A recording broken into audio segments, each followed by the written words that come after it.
Oh, sorry. My mic is muted. What's up, guys?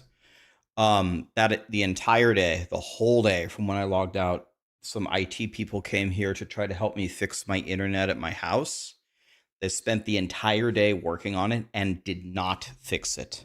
So, um, they're gonna come back. They're gonna come back on Tuesday and try again. You still can't hear me? What?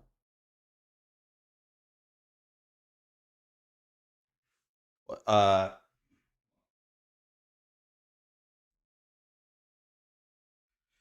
um,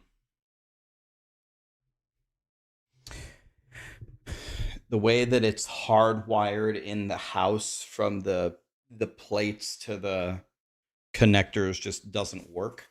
So they had to put new face plates and new connectors, but it's like wired a weird way. So they had to order special parts to try to fix it, and the special parts didn't work. So that's why that's why it left so suddenly, and that's why I've been gone the whole day. It didn't go well, so we're going again next Tuesday. I think the POE keys that I have work on Xbox. I think that they do. I'm not 100% sure, but I think that they do. Okay. Well, why don't we pick up where we left off? Sorry about that, guys. And then once we finish this video, we will I'll give away like 20 keys. Okay? I don't know what the monster damage types will be, what the dangerous hits will be either. So, but the thing is, defense is really easy or really hard. How do you join the giveaway? So just be here. Depending on what, like, you need. It is a border collie. Some of these two things. Just be here. Ancestral empowerment is not great. I want to talk about this one first. So it's 20% more damage on the ancestrally boosted attack. If you're playing an alternating playstyle of like utility / arm break into a slam, then yeah, that's about 20% more damage. And I've said that's not bad. But if you're spamming one skill over and over again, which is sort of one of the endgame goals, then this sucks. It's 10% more damage, right? Some more AoE. Well, also, you don't really want to keep track of like which slam you're using, so that can get really awkward. On the other side, you have Earthbreaker. Earthbreaker with Aftershocks. I don't love this, because we already have Aftershocks if you're doing the Seismic Cry with stun breaking things. So I think it's much better to invest into stun. Next two nodes, Colossal Capacity.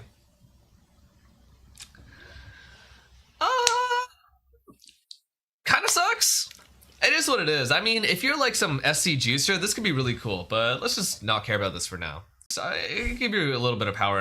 I mean, I would love to carry 20 more slots, but as an Ascendancy node, I don't think I would ever take that. And stuff. Hulking Form, though, is the reason why Colossal Capacity is important. Hulking Form all giveaways, guys, are just be here. I will tell you how to enter it. It'll be very easily. Very easy. The keys that I have should work on everything except PlayStation. Everything should work for all platforms except PlayStation, because Sony doesn't play nice. All you have to do is be here. Being here behind this kind of sucks, man. If this is inverted, oh my God. My audio is breaking up. Because this is absurd. Is it breaking up for other people? Might of the Meek in POE1 is a little jewel. It gives you like a little circle radius around a tree, some sort of size. Rax is not playing D4, laughed my ass off. The game sucks so bad he gave up. I logged into the PTR yesterday and the game crashed. I logged in again and the game crashed. Then someone linked me a blue post saying that the person to boost characters to test things would not be ready for 24 hours. And B, some of the aspects are not going to be given by him. You have to go find the stuff to test it yourself. Once I heard those things after the 2 disconnects, I abandoned the Diablo 4 Season 7 PTR. I'm sorry. If I can't log in and test the game, I'm out. That does this exact effect, right? 50% increased effect of small passive skills, like this big or something. Now it applies to your entire passive tree if you take this. And you might think to yourself a couple things. Firstly, it doesn't apply notable, so like maybe it's less than 50% increased power. And sure, that's valid. And then you're also thinking, well, like, you know, beyond not applying to notables, like notables also give me important things. Small nodes aren't that important to begin with. Like, who cares? There are certain interactions that are really, really important that are based on thresholds. And there's two main, maybe three main stats I think of in particular. The first is AoE, the second is projectile speed, and the third is skill effect duration. Let's talk about AoE first. For a skill like Firestorm, we have things like a Firestorm has like an AoE, right? It has like a circle size on, you know, whatever it may be. Let's just say it's like this big, then I'm circling the mouse, and then each dot is like maybe like this big, right? The smaller you get that AoE, the more it becomes the size of the boss, right? So normally you're thinking of like a relatively big spread, the boss is kind of small. You might hit with, let's say Firestorm hit like, you know, 50 times total. Just pretend. You might hit with like 10 of those, right? The more you reduce the AoE, the more likely it is you're hitting with more and more. And if that skill had like tiny AoE, then you'd be hitting with all 50. For something like reduced AoE, the more you have of it, the stronger it is. And just be able to hit a new threshold. If there are small nodes that give reduced AoE, it just becomes really crazy. The same kind of principle applies for projectile speed. Spectral Helix and Eye of Winter were really great examples. Eye of Winter is actually still in POE2. If there's a source of reduced projectile speed, hitting certain thresholds of reduced projectile speed can change your Eye of Winter from hitting 4 times or 5 times to hitting up to 30 times. I've had several builds that were based entirely around reduced projectile speed, and I think that's a really strong mechanic to be considering. I'm not sure that it's on the tree or if it isn't, but if it is, stuff like this becomes really powerful. The third is about skill effect duration. I think I'm blocking him with my camera. A lot of times in PoE1, we're thinking about not just QOL, but power in terms of skill effect duration. There's a lot of skills that if you could get that like down to 0, it'd be really, really crazy.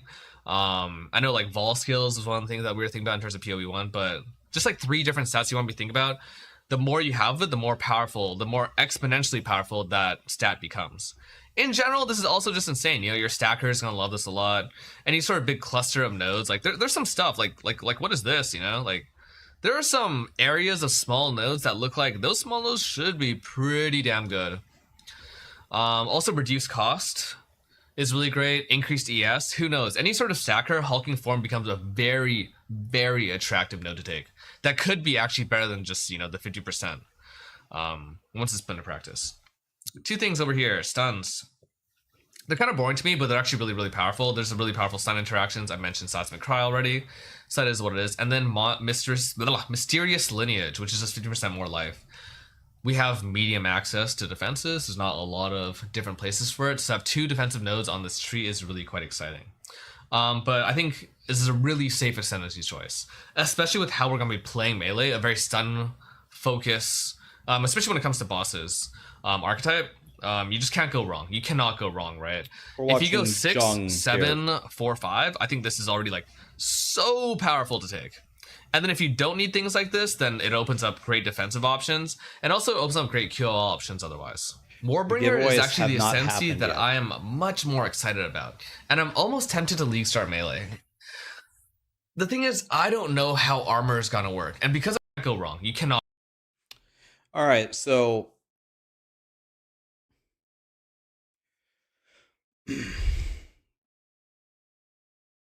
so if someone wanted to start Titan, how would I recommend that they do it? I'm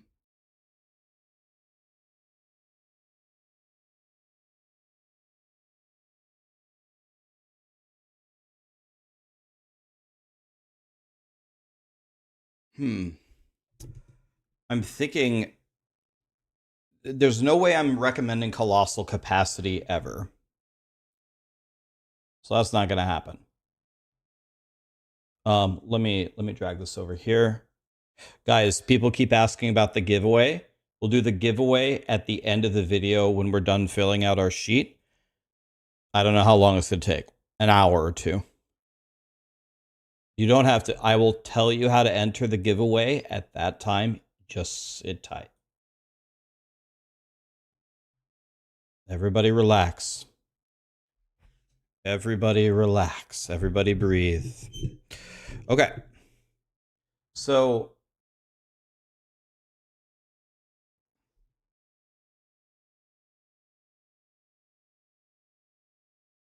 I do think hulking form will be very good in some builds. I don't think we're going to know enough and path well enough for hulking form to be recommended.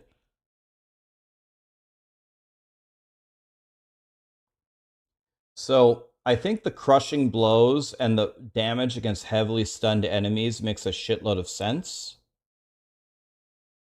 And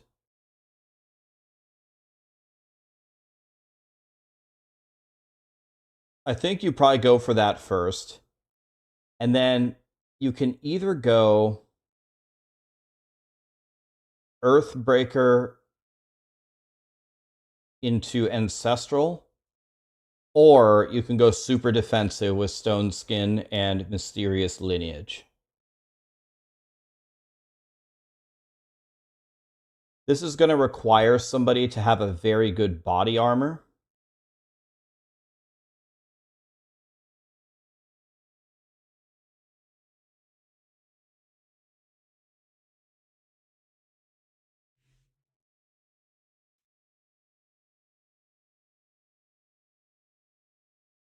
There's another review of the Ascendancies as well.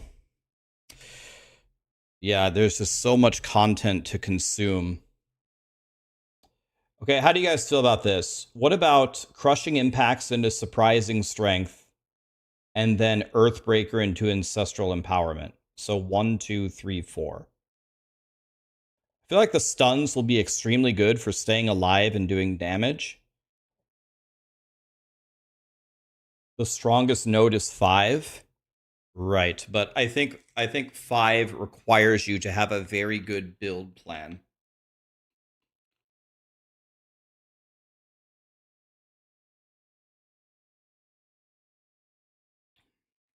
Two, 3, 1, 8, huh?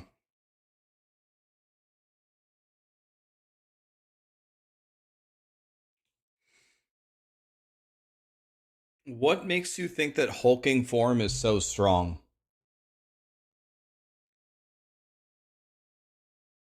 Hulking form requires you to take colossal capacity.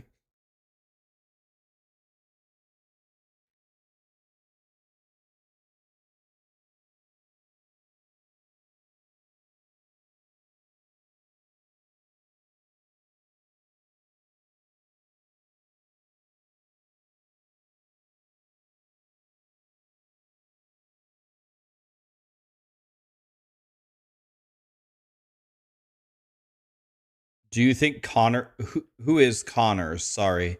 Should we watch Connor's review instead of Jung's?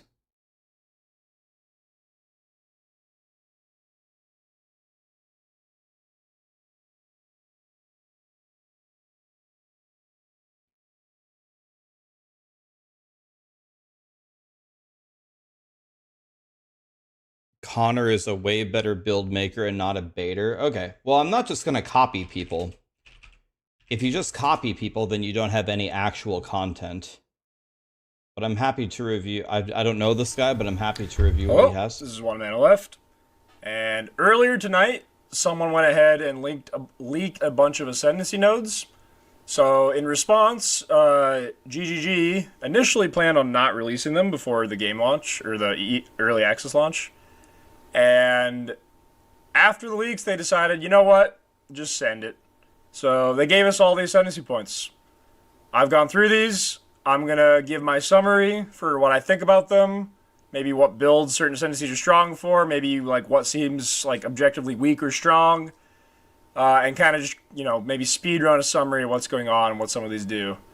But disclaimer, if I call an Ascendancy bad and you come in and you're like, no, I theory crafted this build and it's actually... Shut up. I don't care. All right. Sorceress. Stormweaver. This is insane. It's completely cracked. This is the golden child of early access. Archmage is here, and it's called Stormweaver. All right. So TLDR, you can go the exposure for extra res or the double shock as like ways to kind of just get generic more damage. I'm just going to go straight to the standout ones. This was leaked by Fextra Life, and people were skeptical if this was real or not, and it is. So, not only is Arcane Surge 10% more cast speed and 20% more mana regen, which is better than what was initially leaked, but this node is also correct to what was leaked, which is 1% increased effect of Arcane Surge per 15 mana. An endgame Stormweaver with Archmage, probably most people are going to have 3 to 4k mana, which already makes this really strong. But That's I did a little exactly bit of what napkin Jung math said. on what like a level 100 like perfect character could get, and it's like 8k, and this is just totally broken for that. They haven't given the go ahead on Eldritch Battery. Maybe they won't. Maybe they'll just scrap it. I don't know. But we got a bunch of other points on the tree that give percent mana now. So however the tree was seeming to be balanced with very little percent mana access, but having Eldritch Battery, we've now kind of lost EB and gained like a bunch of sources of percent mana. So I think this is pretty insane. This is the mana golden child. It's gonna be good.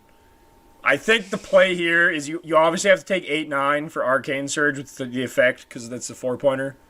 But the remaining ones, you're basically choosing between Double Shock, 40% LE damage recouped as ES, or the Exposure. If you do end up getting to like 8k mana and have some crazy Arcane Surge regen, and you end up going Mind Over Matter, then the obvious pick is 1 and 6 for Shock and Exposure, because then the ES recoup wouldn't do anything. But I think probably for most of the game progression, the stronger play will be to not go Mind Over Matter and just be Energy Shield, and then this is really strong. So probably Double Shock with the recoup, and then you drop the 20 Exposure, because like 40 ES recoup. ES is going to be really strong, but it's kind of balanced around bad recovery. So I think any Band-Aids for recovery is going to be just really strong in general. So Stormweaver's insane. It's kind of the no-brainer pick to me if you're on this class. See, but so everything that he said makes perfect sense, and he aligns with what Jung said about how getting so much mana is going to boost the shit out of Arcane Surge. You get like a huge multi there for that already really powerful buff. So I already take 8-9, and I take 8-9 late because that's when you probably will have a lot of mana. But I guess the downside of this Elemental Storm stuff is you probably won't have a lot of crit early on. But I think for a lot of people in the campaign for your first character, I think these two things will actually feel really good.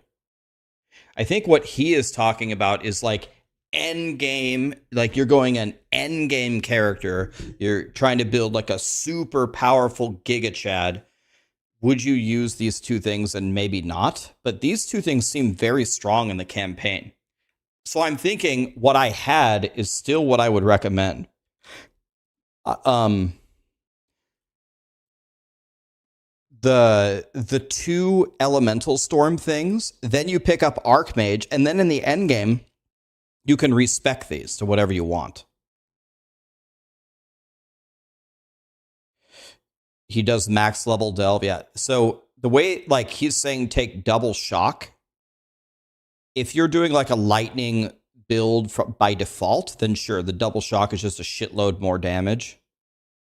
But I'm wondering if this elemental storm thing is going to be, usually when grinding gear games gives you a skill like this early in the campaign, it's usually really good. Did you guys watch, did any content creators say that they were able to try these? And did they say they were good? Has anybody tried these?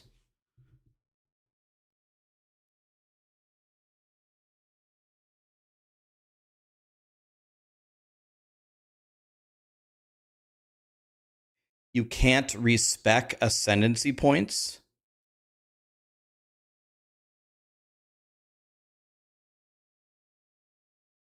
Wait, what? You can't change ascendancies? You can't change ascendancies, but you can respec the points.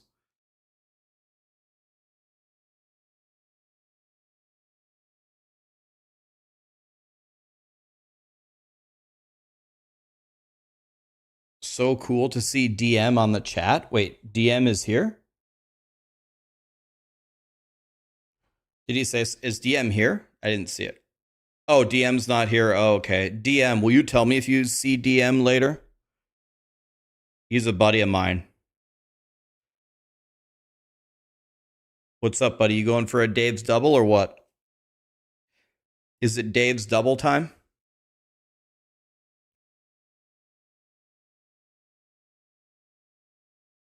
Tacos today. I like that. Are you streaming, buddy? You just ended or what?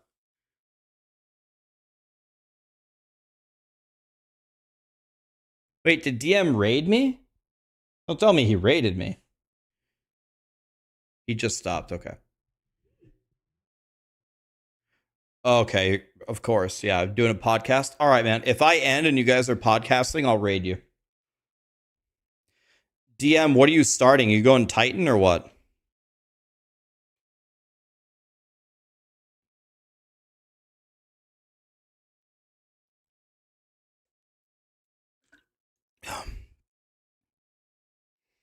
You want to talk for a minute? You have a few hours? All right. I'll talk to you for a minute, but I can't talk too long because the only reason why people are watching me is for the 20 key giveaway. They don't actually give a shit about me, and I'll never see them once my keys are gone. Yo, yo. Same, actually. I have to just sit there and give away keys all day. It's the only thing keep me relevant. Dude, not to turn this into a dick measuring contest, but how many keys do you have to give away? I don't know. They come in and I give them away, and then I've lost count. I would say 12, 13. Maybe? Oh god. Oh god. I gotta send you Sure some got me on the keys. rope. Dude, I have like 58 keys to give away. I might give you some to spread the love. They're Oh, dude, the multiplying by state of content osmosis. creation. The absolute fucking state of this category right now, bro. If I'm watching literally everyone's videos giving away keys. I might as well just pet my cat for 4 hours a day. There's nothing to do. Speaking of petting cat all day for 4 hours, I started my stream. Then the internet guys came. They had to like rewire my internet here, so I was off the whole day until just now, and they couldn't fix it. Now they're gonna have to bring a whole team back on Tuesday and redo it again. Wait, you're having internet problems like the day before the launch? Yep. Holy shit, bro. Thanks, God. Jesus Christ. Yeah, that would tell me. I'm paying for I'm paying $400 a month internet right now because I pay for 2 separate lines. And I constantly forget about the other line. And I've told them to put on autopay God knows how many times. But then I forget about it. And now it's gone to like, hey, you're behind on your bill for like the 3rd time. I swear they're going to turn it off on me. And when I need it, I won't be able to use it. Dude, I remember one time it just dawned on me that like I signed up for e-billing on a gym membership to the YMCA, and I like signed up with an email that I didn't care about because I never wanted to check it. And one day I like needed like an extra Diablo account or something, had to sign it with an email, so I used that email. I logged in, and I just saw like 3 years worth of auto drafting from the YMCA. I'm like, oh my god. Oh, dude, tell me about it. I have a RuneScape membership that has been every time it pops up on my phone, it's like, you paid this bill. It's like, I don't know what account this is. Like, I have too many RuneScapes. I don't know where this is. I thought maybe it's my girlfriend's account on paper. I've looked everywhere. I can't figure out where it's from. I go to the PayPal, that you can like log into the thing online. It tells you what accounts tied your PayPal. It doesn't say it anywhere. So I've been getting drained for God knows how long. I mean, I would love to blame other people, but it's just been my fault entirely. But I learned that lesson at a young age, so now I try not to let auto drafting kill me anymore. Yeah, I still fall for that one pretty much daily. Okay, you want to know here, not the dick measure contest again, but you want to know my worst auto draft here is so I just canceled this literally 3 days ago. I paid insurance for a car that I do not own for a year and a half. Oh my god, I don't even know if that's legal. I don't know if it is either. I just canceled it. And I was like, hey, yeah, this is probably bad. $60 a month for like a year and a half just out the fucking window, dude. So I actually have a master's degree in auto insurance. Let me think about this. So if you can, so you said you didn't own the car. Did you sell it? Oh, you pretty much gave it away. I mean, I think it's a 94 Ford Explorer, actual pile of shit. Yeah, but what I'm asking is, do you have a legal document that says that you are no longer the owner as of a specific date? I think my lawyer is currently DMing me, advising me not to answer this question. I can neither confirm nor deny ownership of the vehicle, Rex. Okay, so we're not gonna pry here anymore. What I am saying is, if such a document existed, you could probably email it to your insurance company and have them backdate cancel. It's called a backdate cancel your auto policy a year and a half. Because if you did not actually have an insurable interest in the vehicle and you literally could not have filed a claim on it, then I think they can legally give you your money back, and they will. Brilliant. I will try to add that to the list of things I need to do, including paying my bills. I can help you if you have such a thing. You can message me later. I can help you with it. All right. You know what you could help me with? My build. What class are you going? So I haven't. I had planned by now at the end of the day to have gone through all of these. I'm looking at some different content creators like perspectives on these, and it's very interesting to see because this is what I do. I make builds in video games, but I'm not really like a PoE expert. And I'm also really only basing my decisions off of looking at the Ascendancy itself and how I understand PoE mechanics rather than any knowledge of the actual tree itself.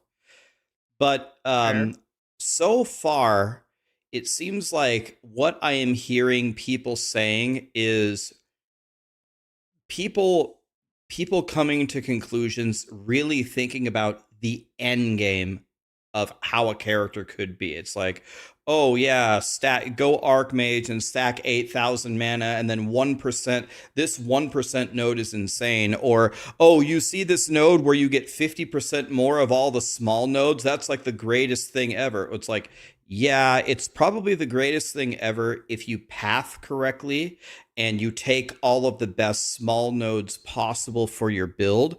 But for brand new people pathing kind of randomly, not knowing what to do, like, is that really better than taking something that just says like 15% more life or your hits do aftershocks now? So I have a little bit of like a different perspective on how 90% of the clueless population is going to approach these passives.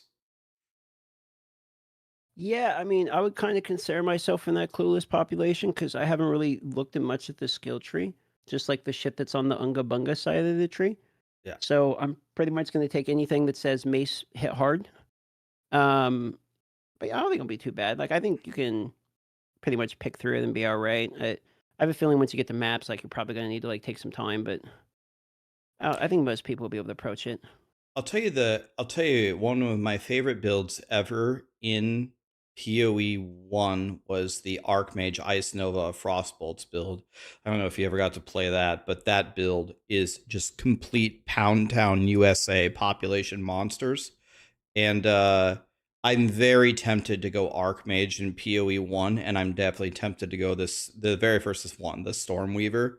That seems very, very, very up my alley. And I just loved that build, man. I never felt so powerful in my life. Completely agree. You should. Like, the plan I wanted to go was Titan into Blood Mage melee, into Stormweaver, into Gemling Archmage. I want to do that in a row. So if you start Stormweaver, smooth it all out for me, clear the path so that when I go to Stormweaver, you can explain to me the tribulations you've gone through in order to make it more efficient for me. The thing that I really like. Okay, so when I first started playing PoE, I played SR. People said SRS Guardian was like the greatest thing ever, and the reason why is you could choose like the best, like one of the best noob friendly builds by looking at what do people play in Ruthless, because whatever you play in Ruthless has to be so unbelievably strong that it actually functions in that game mode. So what everyone told me is, well, you go SRS Guardian, And the very first lab that you get like a summon Sentinel Guardian. Has nothing to do with SRS. It's just an Ascendancy node. And that guy that you summon is so fucking powerful. Like POE had to nerf the shit out of it, but it literally cleared the entire campaign for you. You fight Katava, he goes and smacks Katava dies. It's like completely broken. But my point is in the Ascendancies, my experience has been that grinding gear games makes the Ascendancy skills strong. So when I see Stormweaver and you get Elemental Storm and it spawns these massive whirlpools under the monsters and you can get it down to like casting every 2 seconds, and now it has links, like now it's a skill that you can put supports on, I'm very tempted to spec Elemental Storm and just see if it just completely deletes the campaign for me like SRS did for me when I first started. I'm very curious to know what the cooldown on it is, because it says 150% more cooldown recovery rate, which sounds to me like when you hit with the crit, it's not every single time. It has like a cooldown between.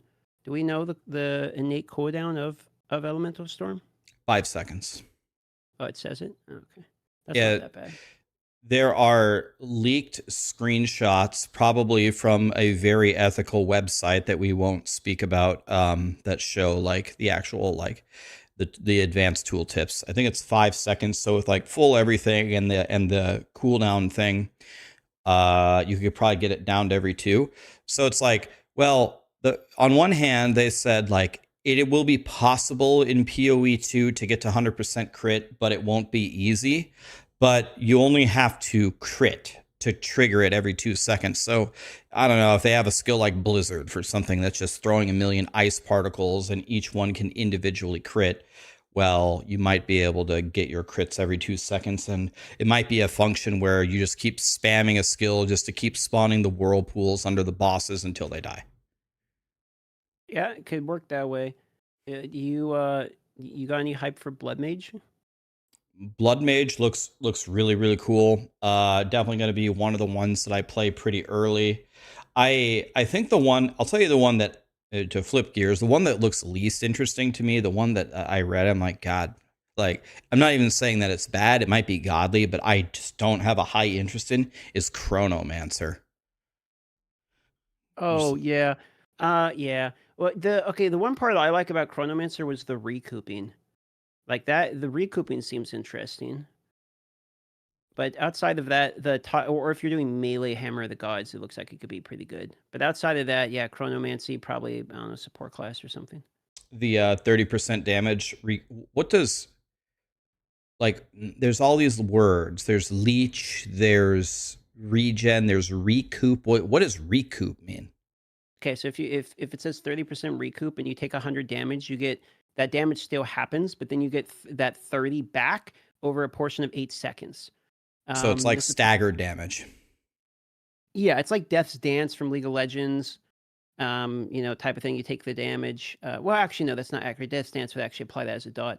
But you take the damage anyway, but then you recoup a portion back, basically. Whereas there is also the Blood Mage has something similar, which is like the Prognosis, where you receive the damage, but then a portion of that damage is taken as a dot instead, which seems like a pretty cool passive as well.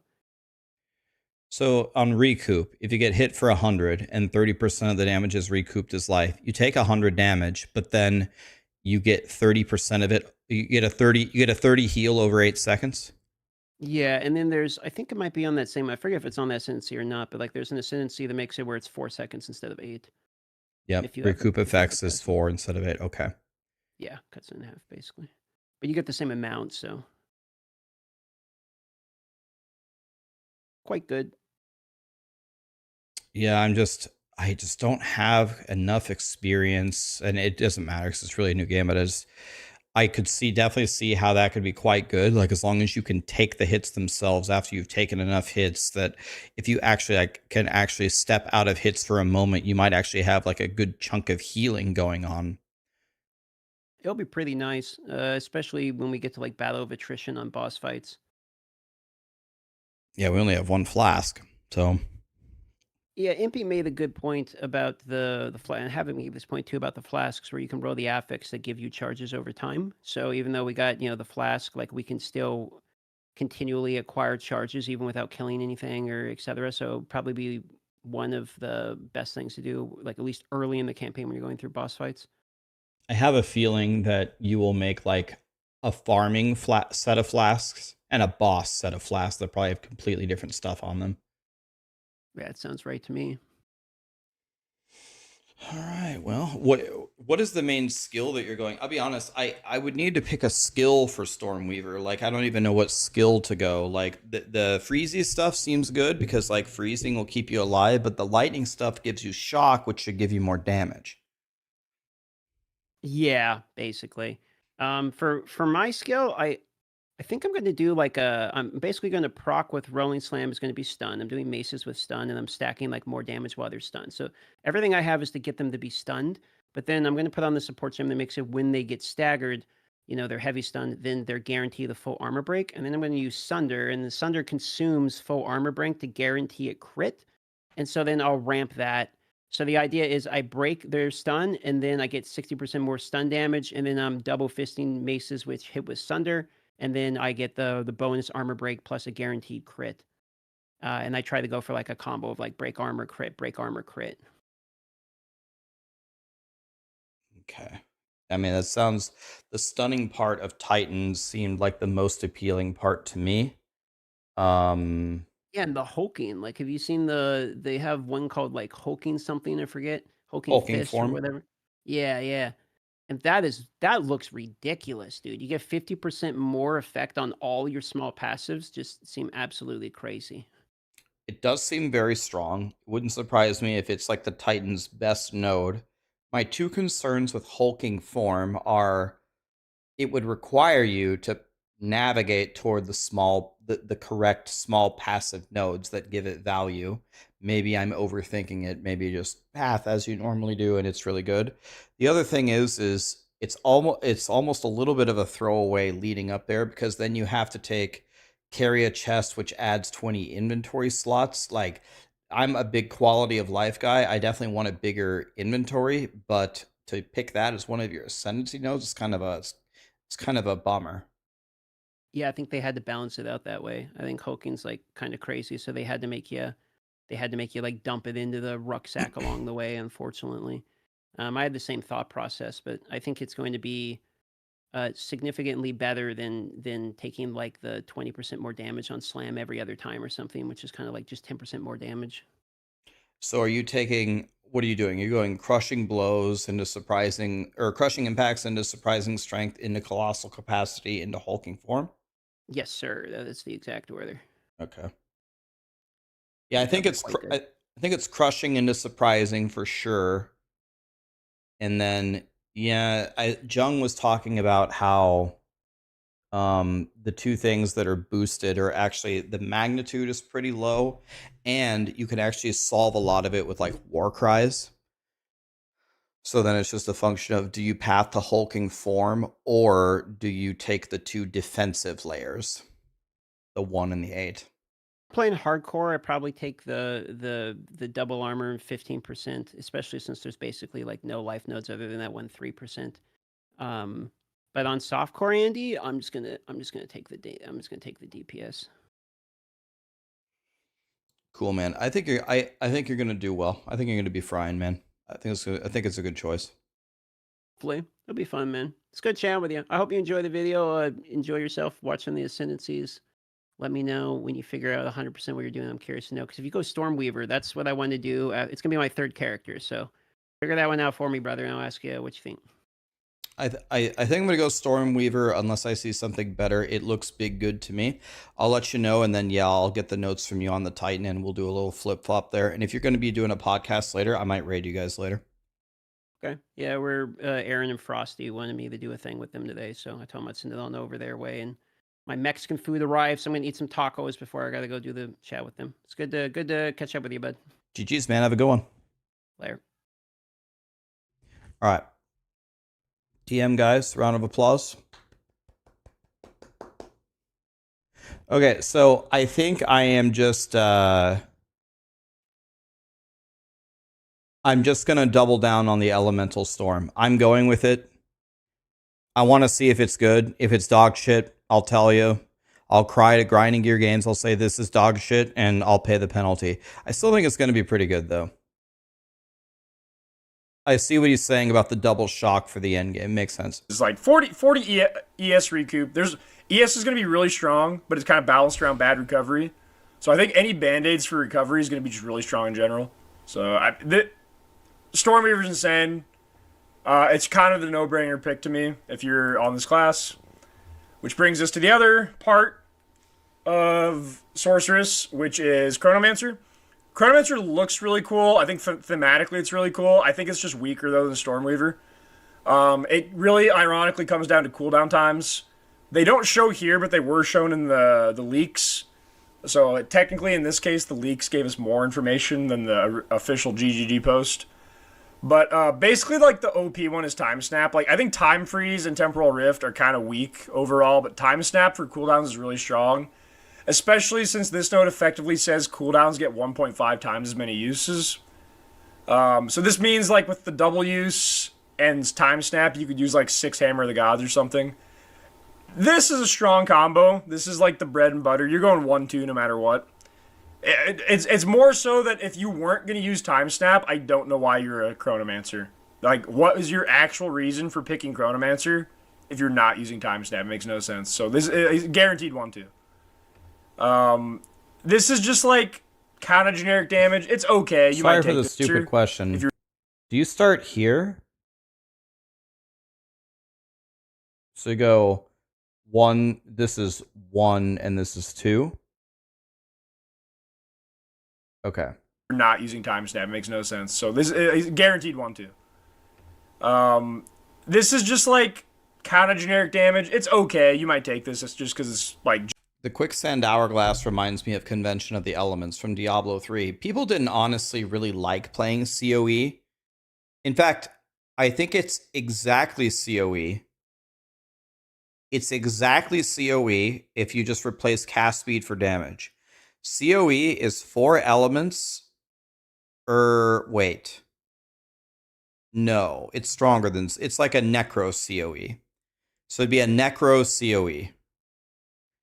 It rotates between 3 elements. 2 of them do nothing. 1 of them lasts for 4 seconds and gives you like 50... Well, it gives you 200% more damage. But 200% more damage across... Well, actually, no. It's just significantly worse. By the way, thank you so much for all the subs, guys. There's so many people subbing and priming. Thank you, guys. It's like COE. So COE in Diablo 3 has insane ways to give you these massive windows of damage. For example, if you had a curse and you had a debuff and you had this and you had that, and you set it up right before your 50% cast speed hits, you set all of it up, and then for those 4 seconds, you just go and just machine gun it down, then you win. But what happens if you're fighting a boss and right as you set everything up and you start casting, they do a big ass attack and you have to dodge it? So with how much more difficult POE2 is going to be than Diablo 4, I think the setup here is going to be way more annoying than COE, and COE was already annoying already. So generically good. This is kind of like one step ahead for Trickster, 20% slow. It's just basically a free Blasphemy Temp Chains. Like 5-6, pretty strong combo. The recoup is life, and recoup happens over 4 seconds. Is pretty strong. A recoup in PoE2 is over 8 seconds, whereas it's 4 seconds in PoE1. This is strong if there's other sources of recoup. If you can get somewhere on the tree, somewhere on gear, if you can squeeze in like another 30% recoup, I think 7-8 is a no-brainer combo. But I think just 30% is not strong enough to like lean too hard into. So I think you go 5-6, unless you get like some other sources of recoup. Then 7-8 starts to get into that, like, you know, blood notch immortality type gameplay. But overall, this just seems weaker than Stormweaver. The only real use case I see is like some unload cooldown stuff where you have like either like cluster grenade or hammer of the gods, where you just like, you know, unload the same cooldown skill over and over and over, like 6 times. I'm sure it's fun gameplay. I'm sure it looks really cool. I'm sure it's like good class fantasy. But I think for power, Chronomancer's weak. I just Tight. that was completely my assessment, almost in exactly what he said. So for me, I think Chronomancer, you're going to need a mastery of the game, meaning you need a really good tree. You need a skill that you want to reset the cooldowns over and over and over on. And you're going to have to really actually know what you're doing to get a lot of value here. Stormweaver is just summon elemental storms and they do a shitload of damage and then cast way faster and get massive mana regen. I mean, it's just, for a new player, it's just so much easier to play Stormweaver. Another thing is Chronomancer might be the absolute best ascendancy for a support character. So I could see support characters going Chronomancer 100%. Giveaway when we figured out the ascendancies. Titan time. Titan, they initially showed how to rucksack in one of the... So for here, I think the best thing about this is definitely going to be crushing impacts before he goes. I think it's going to be crushing impacts into surprising strength. That's how you open.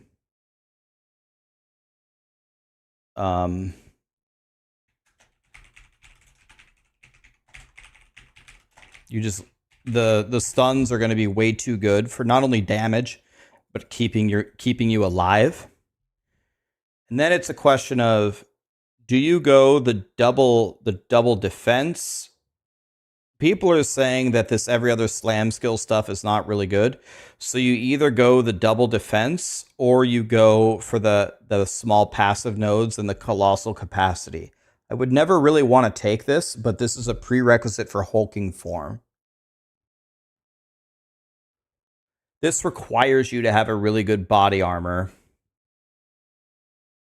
which might be easy to get. I don't know. I don't know.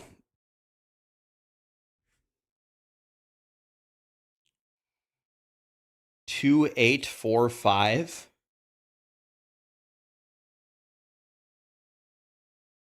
You're not taking the crushing blows and the heavily stunned enemies?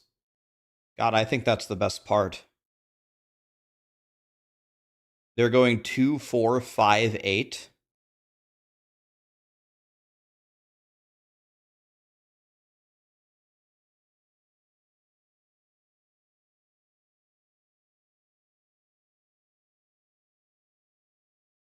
I thought people weren't going Earthbreaker because Seismic Slam or Seismic Cry already does it.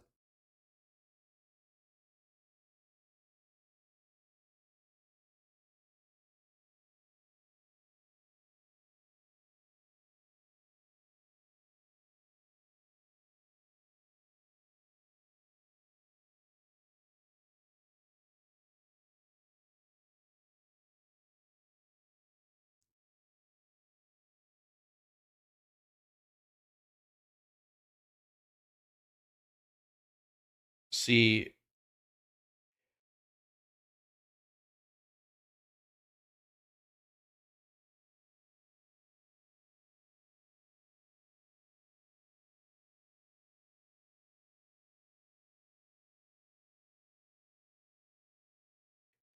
four, 2, 6, 9. First of all, there's no 9. And second of all, you're not gonna you're never taking 4 without 5.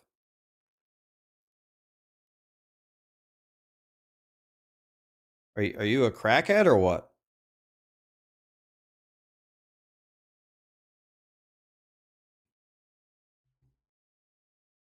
You don't need, why would you take 5 early? You don't need 5 till later, till you actually have some passive nodes. You could take 5 last, right? Why would you take 5 early?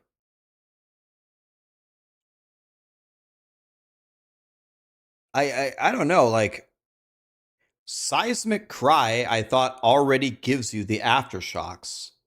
So I don't know why you would go 2. Why don't you go 6, 7? I don't understand why the answer is not 6, 7, 4, 5.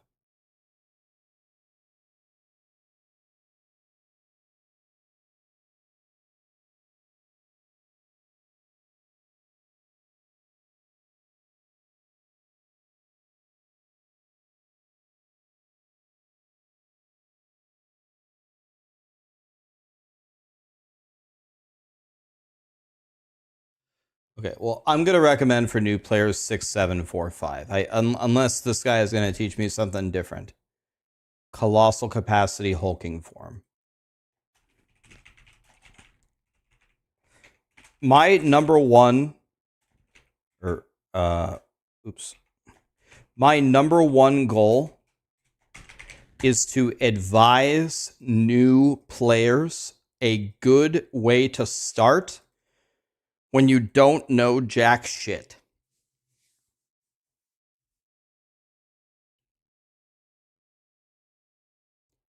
I think these stuns are gonna not only they're just gonna help you, they're gonna make you do more damage, but it's gonna keep you alive. And this is gonna be probably insanely strong late game, so I'll take it last.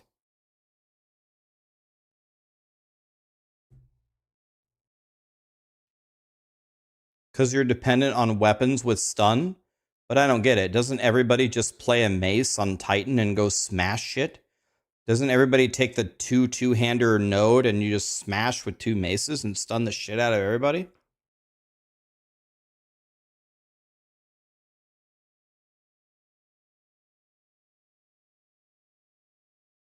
You can get stunned from somewhere else, but you can get the shockwaves from somewhere else. Don't you get the shockwaves from Seismic Cry?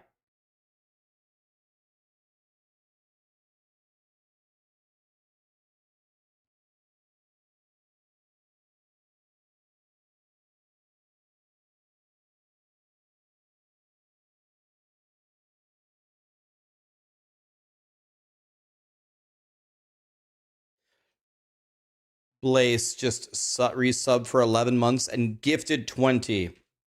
What a god. Blaze, thank you, my dude. Blaze. Thank you, my dude. Why not the defensive nodes? I mean, you might need them. You might.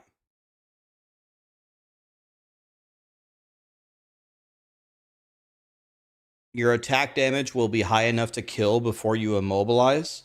But remember, I want to make it easy on the tough monsters. I'm not concerned with what we do to the little monsters. I need you to be strong on the tough monsters. I think the stun is going to be really good against bosses.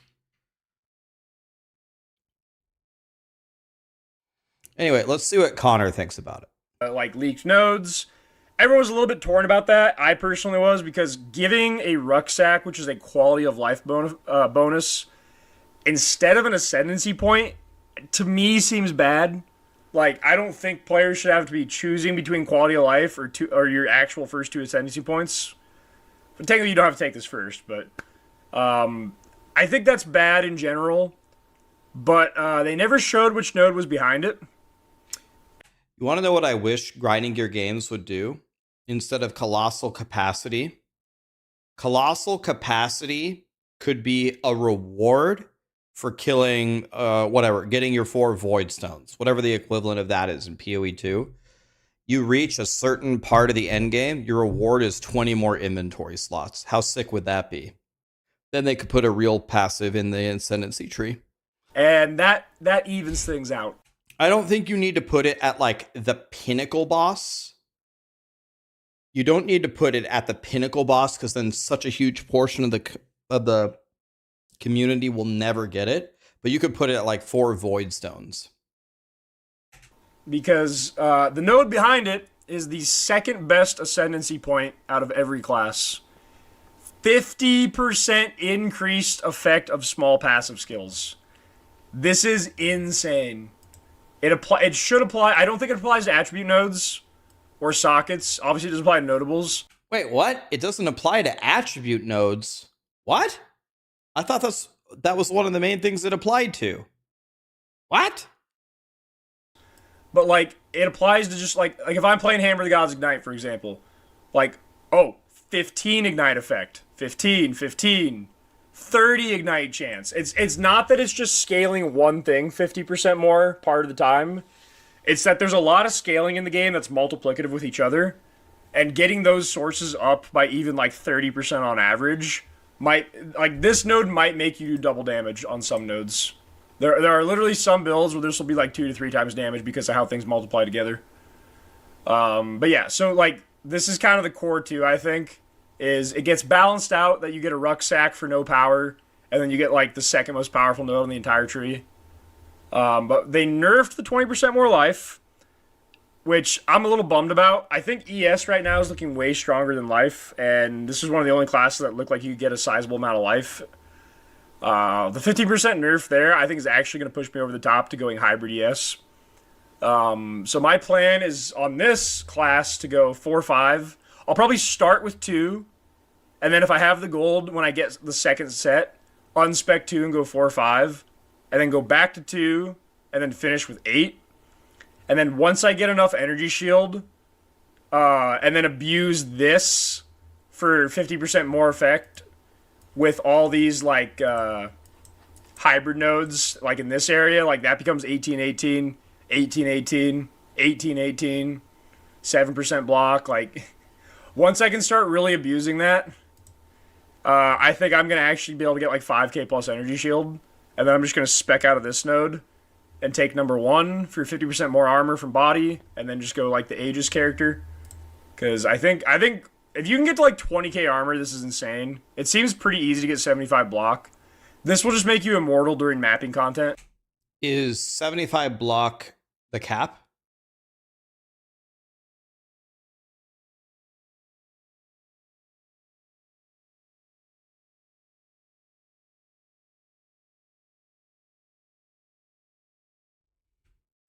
And still pretty effective versus bosses. So yeah, I think Titan, just from that setup, that's the way I'm gonna spec it and progress it. But like this node is crazy. There's only one node that's better than this in my opinion, and it's also a 4-pointer. But I think it's toward the end of this video. Dang, he didn't even talk about the other 2 nodes. I would have loved to have heard what he thought about the other 2 nodes. All right, Warbringer, I think looks fairly weak. There's 2 really good parts to it. The 8-9 combo for Warcries is there's some explode in the game, and it's usually % chance, which is really bad for clear. Do we know what do we know what the area of presence is?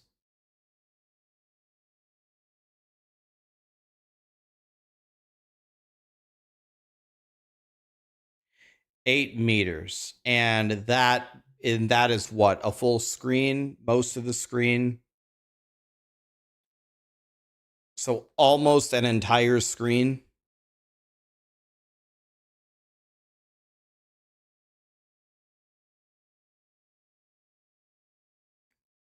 You're not impressed with any ascendancies? They look mid and simple. It's a downgrade from POE1.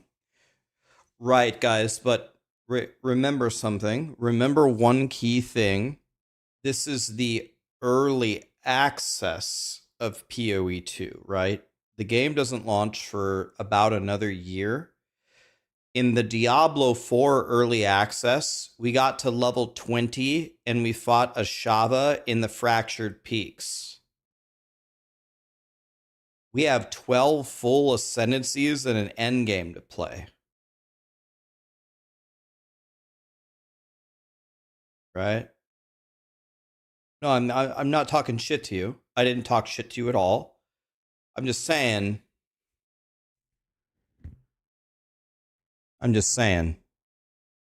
You know, let's make sure we keep our perspective here, right?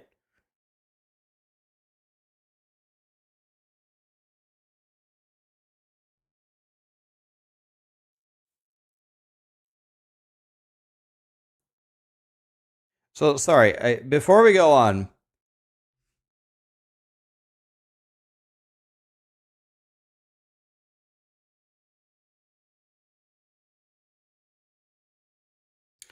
am I undervaluing the aftershocks or am I overvaluing the stuns? Are either of those things happening?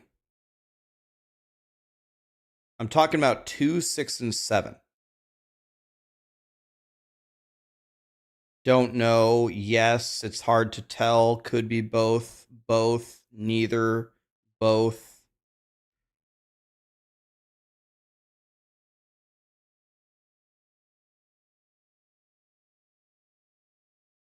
I'm not undervaluing the minor node thing. I'm taking it. I understand how powerful it is. It's in my build. 4 and 5 are in no matter what. But I'm thinking 6, 7 is very strong for new players.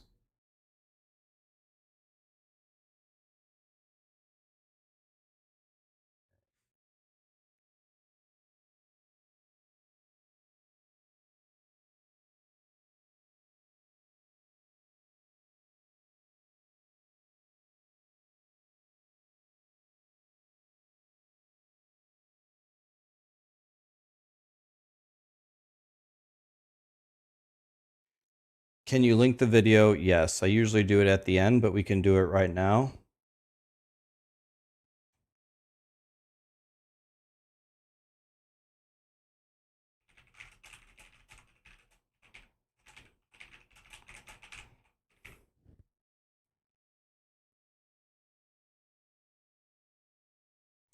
This guy seems very smart. He seems to make great content. I've only watched one of his videos, but let me spam his video here if you guys would like to give him some love here.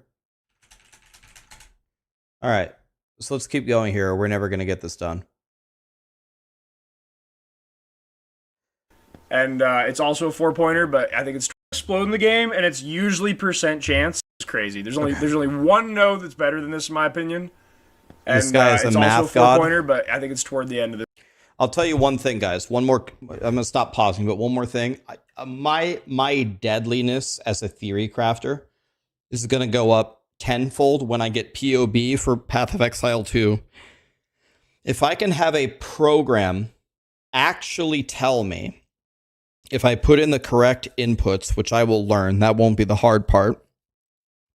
If I can have a program actually spit out for me a reasonable output for what I'm doing, my ability as a theory crafter will be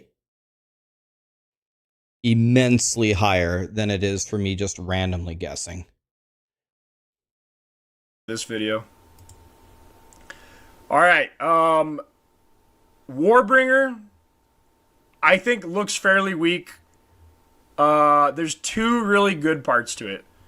The 8-9 combo for Warcries is there's some explode in the game, and it's usually percent chance, which is really bad for clear. Like having a 10% chance. So the thing that worries me about 8-9, which is corpses explode for 25% of their life, is how am I going to take advantage of that on bosses? Like, I think everyone eventually is going to be able to clear the trash. How is that going to help me kill the bosses?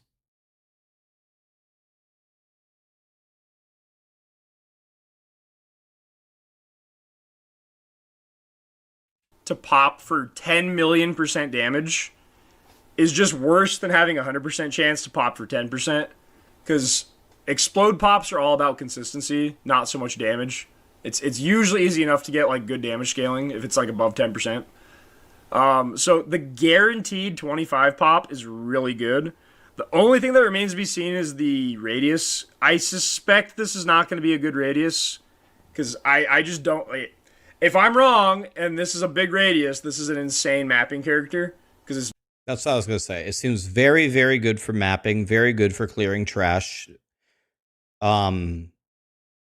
But you guys said presence is 8 meters, which is almost the entire screen. Are we sure on that? Are you 100% sure?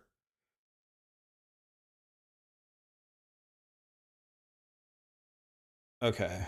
Let me write some notes down. Titan is godly and can be built many ways. The aftershock node and the survivability nodes can be taken instead of the stuns, but I think the stuns will be better for new players. I could be wrong. Okay, let's keep looking here before we... No Warcry cooldowns, and you just trigger and explode on all corpses around you whenever you Warcry. Like, that's kind of nuts. But like I said, I don't think it'll be a good radius. Turtle Charm got nerfed from the league to 35% less block. The only thing it really does is make you be able to block AoE hit. I have a question. Is there a way to somehow automate war cries? Because it sounds like we're going to doing like... If it sounds like it's going to be a multi-button build. We don't really know. Can you make Warcry an aura? Right. You can get cast on kill. Auto hotkey solves it. But I thought Grinding Gear Games bans for macros. Is that not true? Does Grinding Gear Games ban for single key spam macros?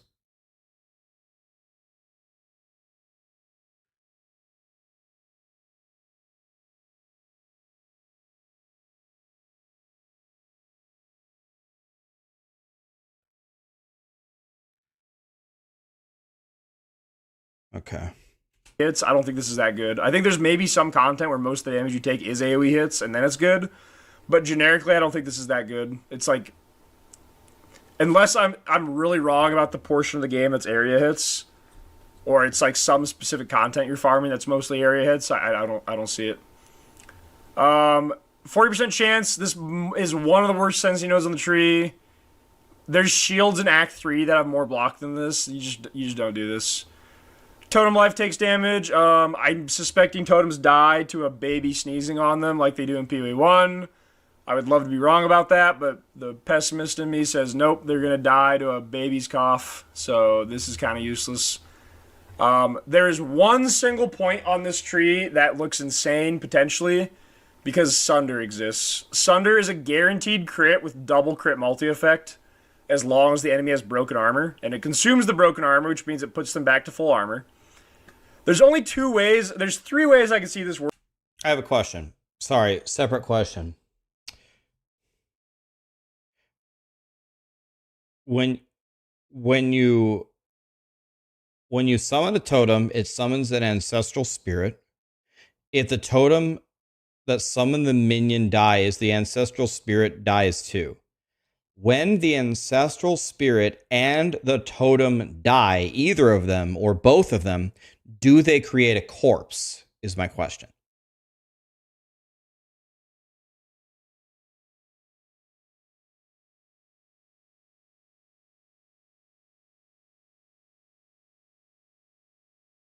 The theory is no. Okay. Because I was going to say, if they do, now we're talking.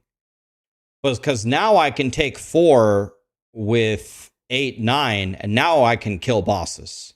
Because I'm just going to keep summoning totems. I don't give a shit if you kill them. In fact, I kind of hope that you kill them. I'll take this node so you kill my totems faster. If they do damage, fine. If you kill them, then I'm going to auto-trigger my Warcry somehow, and I'm just going to run around in a circle on you, and I'm just going to detonate dead you to death automatically. So if these spawn corpses that I can use, now I'm going to murder you, potentially. I'm just trying to think of ways to break the game if I can. Work with Sunder, and 2 of them are insanely OP. The first way is that the break applies first, in which case you can just guaranteed crit because you break, then you crit, and then you restore armor, and then your next hit breaks, restores. So the other way is it does the opposite order, where it goes second, and then all that means is your first hit doesn't crit, and every hit after that will crit. Because then it will... Sorry, what is break armor? Is that set armor to 0, or is it something else? What does that even mean? What does break armor mean? By the way, I need to...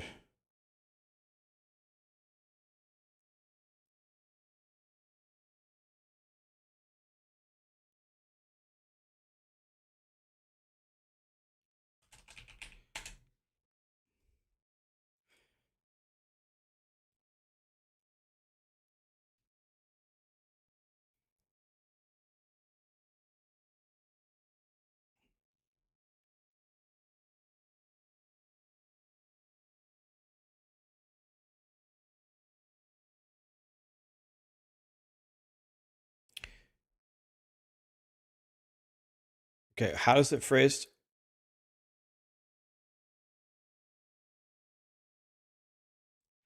Okay, so... Okay,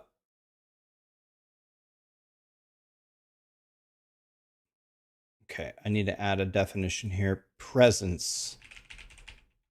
8 meters.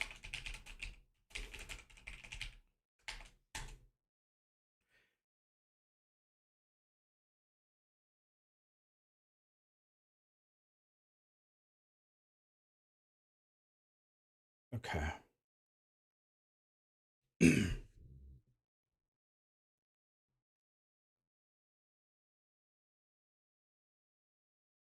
You can use the break armor ability and then Sunder to get a guaranteed crit. What does Sunder do? Does Sunder automatically crit against enemies that have 0 armor, or why? I don't get it.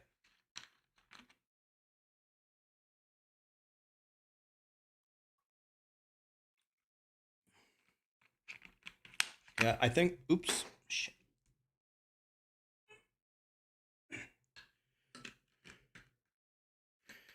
Oh, it consumes broken armor.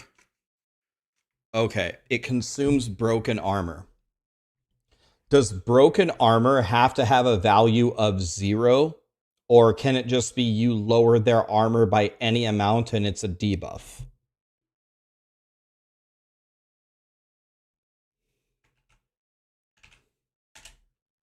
I need to understand everything perfectly.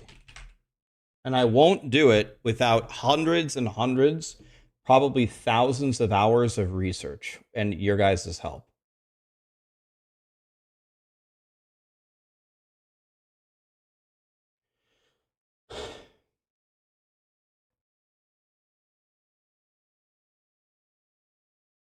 Fully broken armor.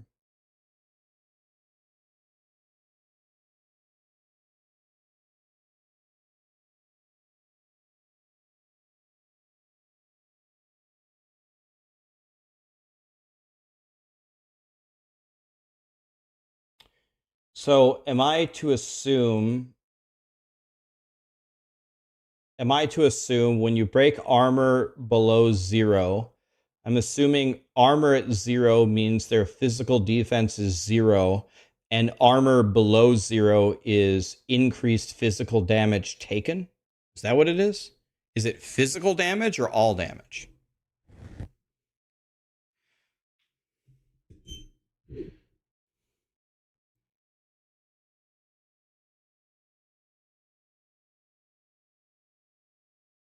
Armor is asymptotic. Okay, I actually know what that means. I was a math major. I swear to God, if this is a Rickroll. Oh, howdy all, grab yourself a drink. It is time for some Path of Exile 2 discussion. I put out the video on all of the daily news for today, and then Grinding Gear Games came along and dropped a massive info dump on us. I was going to put out one video discussing all 12 of the Ascendancies. That was my first thought. Then I realized that's not going to be the way to do it, because there's one thing in here that's going to be the most talked about of all of the Ascendancies. One of these Ascendancies, and this is surprisingly the Warbringer. This is not an Ascendancy that I've seen a lot of hype for so far. In fact, it's an Ascendancy that does something fairly interesting, but the people aren't really talking about much because other things just do more exciting power fantasies than just the warrior that goes around breaking the enemy's armor and then using... Can I just say that this guy, just from his webcam, looks like the ultimate Giga Chad that we all wish we were? Not kidding, by the way. that in order to deal a bunch of extra damage. However, I wanted to really call out something very important here, and that is imploding impacts is going to break the game if the armor formula in Path of Exile 2 is the same as the one in Path of Exile 1. In Path of Exile 1, there's an armor formula that's quite complicated. It's designed in such a way that there's an asymptotic fall-off as you get more and more armor. But you guys know what an asymptote is? An asymptote is essentially like a line or a barrier in a graph where a function will approach that asymptote, but it will never actually hit it and like scale to infinity next to it. But the amount of armor that you've got is compared to the amount of damage the enemy attack does, and the more damage that the attack does, the less armor that you've got, the closer to just your armor doing nothing you become. The more armor that you get, the closer that the enemy's attack becomes to dealing only 10% of the intended amount of damage it was going to do. However, this formula that they use breaks in a ridiculous and hilarious way when you throw in negative numbers into the amount of armor that you've got. I'm going to put up some details from a spreadsheet on the screen at the moment. So let's start out with some of the more sensible results. Let's start out with an attack that deals 1,000 physical damage against a monster that has 0 armor on it. Guess what? You deal 1,000 damage to that monster. Makes sense. Who would have guessed? What if we give the monster 100 armor? Now, damage is nerfed to about 980. We give it 1,000 armor, damage is nerfed to about 833. We give it 2,500 armor, damage is nerfed to 666. 5,000 armor, we're talking now 500 damage, exactly 1/2 of base. Let's try 10,000 armor. Oh, now we've got exactly 1/3 of base armor. 25,000 armor, exactly 1/6 of the amount of base damage you would have done, 166. This continues growing until you hit 45,000 armor, which is 45 times the amount of raw damage that's dealt, at which point the net damage that comes through is 100. This is actually the limit. You can't go any further than this. Okay, so that's the way things work. So monsters with their armor values can only reduce the physical hit that you do by 90%. When you have a sensible, positive amount of armor, or at least non-negative. Okay. What about if we go with something just...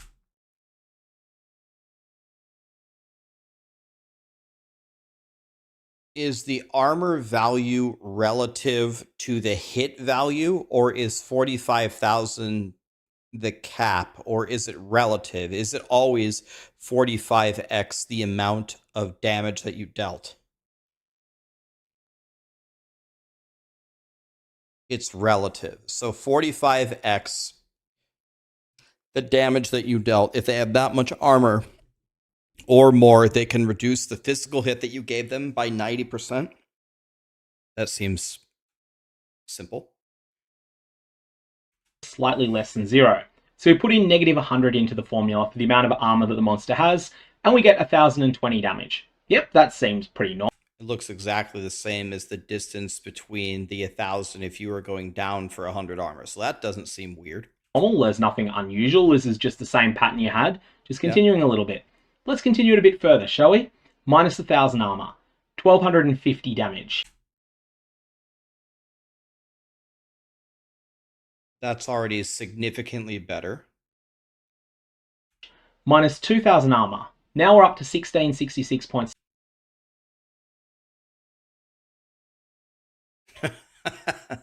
Okay, I see.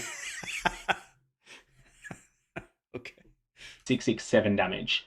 Things seem still to be making sense. It's just the more negative armor you can give the monster, the more damage you're dealing. What if we plug in negative 3,000 into the formula? At this point, 2,500 armor. Wow, that's really gotten more powerful quickly, hasn't it? But nothing's really broken the game yet. So let's try negative 5,001. Now I am cheating a bit here. Negative 5,001 is a number I chose very, very carefully here in order to break this formula as much as possible. But the amount of damage that we do is now negative 5 million. We have somehow flipped over. Not only have we gone from dealing so much damage that it's off the charts, but we've even flipped around to be so much damage that we're dealing a negative amount of damage. This doesn't seem to make any sense. It's all because of the asymptotic nature of this formula. Anyways, there is a sweet spot, and that is to get the monster's armor as close to negative 5,000 as you can without going over it. So let's try negative 4,999, shall we? What do we get? He's saying you literally cross. Oh, when you have an asymptotic function, you usually aren't able to go over the asymptote. The asymptote is 5,000, negative 5,000, and if you go beyond it, it flips the sign. You're on the other side of the asymptote. That is not something you see every day.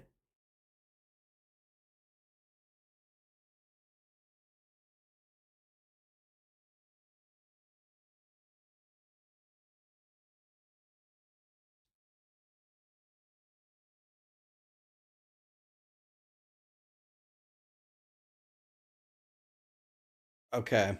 I was thinking, like, what function could get those positive and negative numbers right, but then fail at negative 5,001? I can't, like, for a function to be like continuous. I was like, how could that even I can't even think of like a mathematical formula that I could make that would do anything like that. But when he crossed the threshold, he went over the asymptote.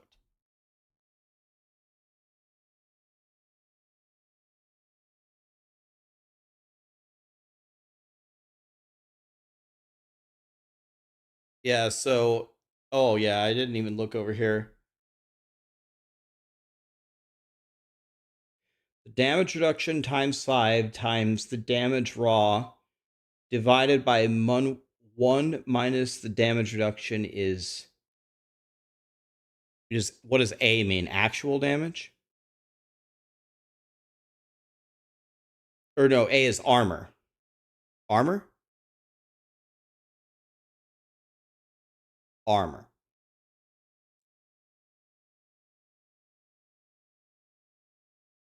It's your damage reduction times 5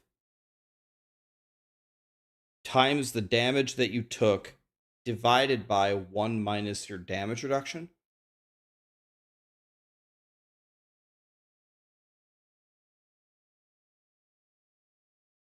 Like, give me a second here. Let me look at this for a second. So yeah, I don't have the right info here to plug this in. I don't have his chart doesn't give me like the full info I need to try it out. We have, well, actually, maybe. Wait, I have the armor. I have the damage dealt. I guess you could solve for DR. You could solve for DR, I guess. That's the only thing that we're missing. Okay, anyway, let's keep going. Here, 5 million damage. What about if we go negative 4,999.999999? At this point, we get 5 trillion damage. This is the ridiculous nature of an asymptotic formula. Now, I do think it's important to note, there is no guarantee that this formula will be what gets to live servers, and if it does get on live servers, it's probably not going to stay there very long. It's going to be a pretty miserable play experience to have a situation where you break a monster's armor so much that you end up causing it to wrap around. You miss these huge numbers that might actually outright one-shot the monster, and then you put the monster into a territory where any physical damage that you do to it heals it for a massive amount for a period. That's going to be a pretty miserable play experience, especially because that might also cause their armor to become unbroken completely, and so suddenly they come to have multiple millions of armor as well as having all their hit points filled up. It's going to be a pretty miserable play experience if it goes live, but it will be hilariously funny. This is the sort of bug that early access could potentially come up with. Of course, Grinding Games could have already built in a safeguard. They already have a minimum of 10% of damage that always punches through armor no matter how much you've got. If you hit a monster for 100 damage and that monster has a quadrillion armor, you're still going to deal 10 damage to it. It's kind of like the 90% hard cap on resistances that players can get. So there could be something like that in reverse, where perhaps there's a hard cap of 200% baseline damage, perhaps 100. Okay.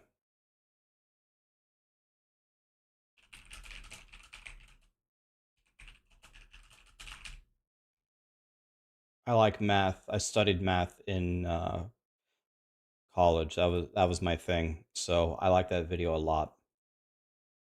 Reminds me of my college days. Now I'm just an old piece of shit.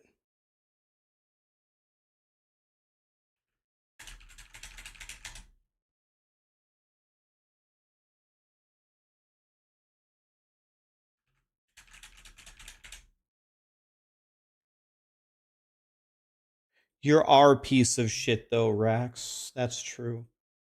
Will do hits broken armor, consumes it, does the giga crit, and then applies after, and then breaks the armor again.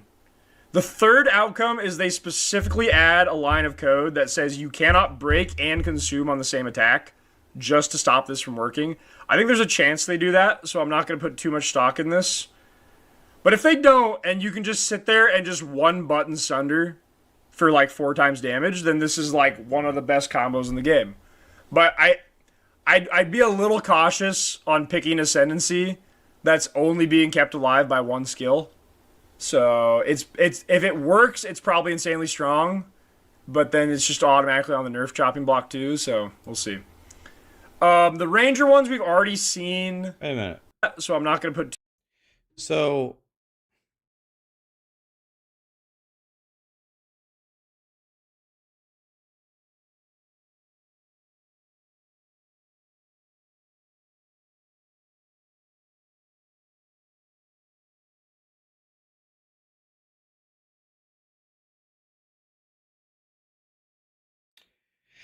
So I'm not completely sure on what his conclusion is. So if we go back, the mapping section of the things exploding on the bottom makes perfect sense. He does not like any of the middle nodes. He didn't talk about the ancestral spirits, but he doesn't seem to be a believer in it. But I thought this was what you were going to do if you were Totem Boy. Like, are we just abandoning ancestral spirits? Like, what if they're good? I have no idea. The Encased in Jade sounds honestly stupid as hell. Unless maybe you use this like dodge, like a pinnacle boss attack or something that you just don't want to dodge. You just tank it. But he's saying he only thinks that this combo is going to be. He only thinks this combo is going to be good if Sunder can do both in the same instance. Like, isn't this going to have value anyway?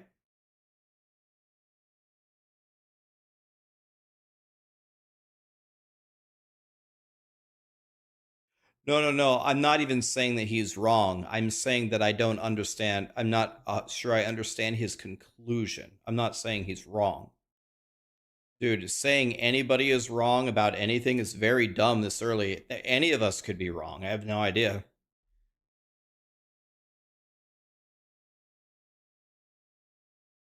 So the thing that I'm missing here, the thing that I'm missing on this Ascendancy is what exactly are we doing here?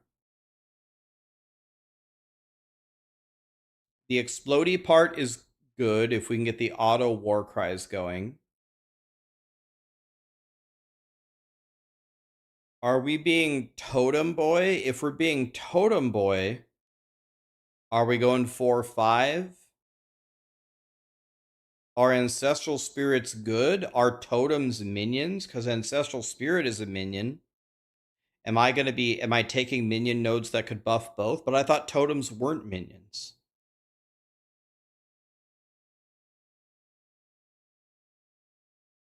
So Totems are not minions. So we have to, if we want to buff Ancestral Spirits, we need to take minion nodes. And if we want to buff Totems, we got to take Totem nodes.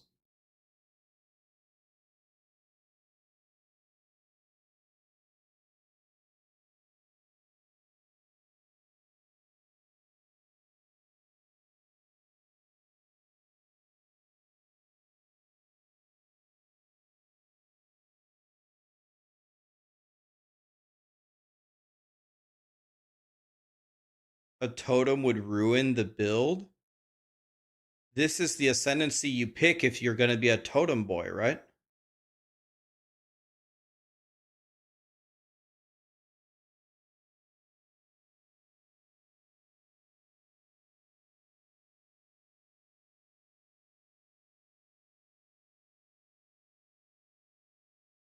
Okay, so all right, just to move on here, we could sit here all day long. Who fucking knows? So I think what you do here is, if you want to go Warbringer, I guess you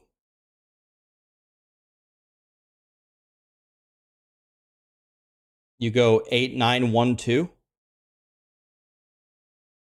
You just blow up everything with your war cries, and which isn't going to be good on bosses. Maybe you go 1-2-8-9. Maybe 1-2-8-9 instead. What do you think about that? Because how is this going to help us on bosses?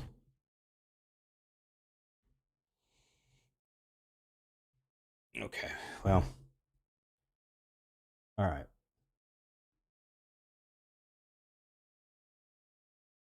Where's my sheet here?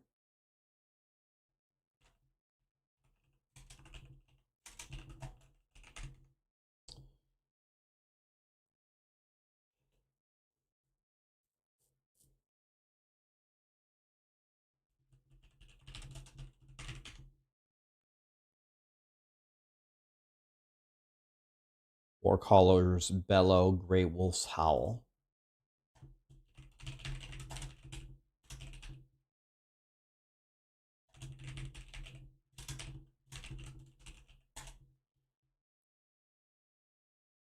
So here,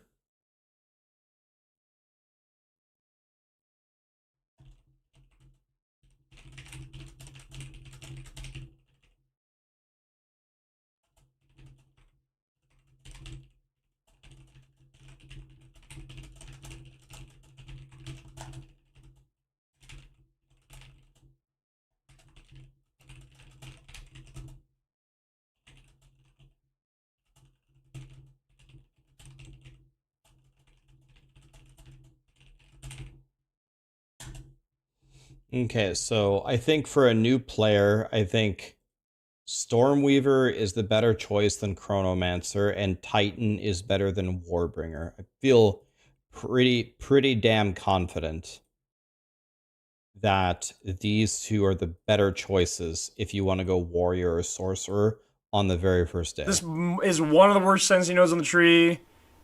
There's shields in Act 3 that have more block than this. Thank you so much for all the subs and the primes, guys. There's so many. Totem life takes damage. I'm suspecting totems die to a baby sneezing on them like they do in POE2. Wait, son. Line of code that says you cannot break and consume on the same attack just to stop this from working. I think there's a chance they do that, so I'm not going to put too much stock in this. But if they don't, and you can just sit there and just one button sunder for like 4 times damage, then this is like one of the best combos in the game. But I'd be a little cautious on picking Ascendancy that's only being kept alive by one skill.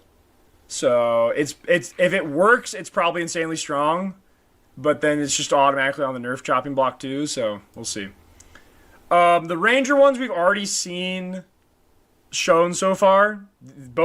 All the Dex ones got leaked. Both Witch Hunter and or both Mercenary, excuse me, and both Ranger got full leaked earlier, and pretty much none of them have changed. There's like one that changed on all 4 of those, but like it's the frenzy gain is really good with Rain of Arrows, and they nerfed Rain of Arrows in this latest bit of info, but I think it's still really strong even with the nerf number. It's like 20 less arrows and lower effectiveness, maybe, but it's lower gem level, so it's probably not even lower effectiveness.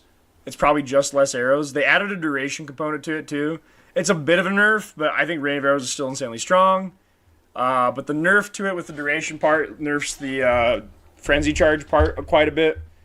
But overall, I think if you're playing a bow character, I think Deadeye honestly just makes the most sense. I don't think it makes sense to go mercenary and play bows when Deadeye exists, which is like a little lame if you think about it, because they put like half their budget into just making mercenary the most visually pleasing class. All the skills look amazing. The class, just thematics seem good. Tons of people are going to play mercenary because it's new. And then the problem is it might just be weaker than Ranger, which is a POE1 class that has two Ascendancy choices of Pathfinder and Deadeye, which are both POE1 Ascendancies, whose Ascendancy nodes do largely the same thing. They do like endless munitions in POE1. So like this is a really boring pick. I remember when I played Lightning Arrow Deadeye. This is a Deadeye. When you get these like fires an additional projectile, you gain tailwind and you start stacking the frenzy charges. Frenzy charges are different in this game, like you consume them. Even the far shot and at the point blank as well. I remember taking all of these, and when I eventually got these points, my guy felt like a god. I just felt like a god. So the fact that they're bringing this back, like, my only issue ever with my Deadeye is I couldn't survive anything. I had no chance of surviving anything ever.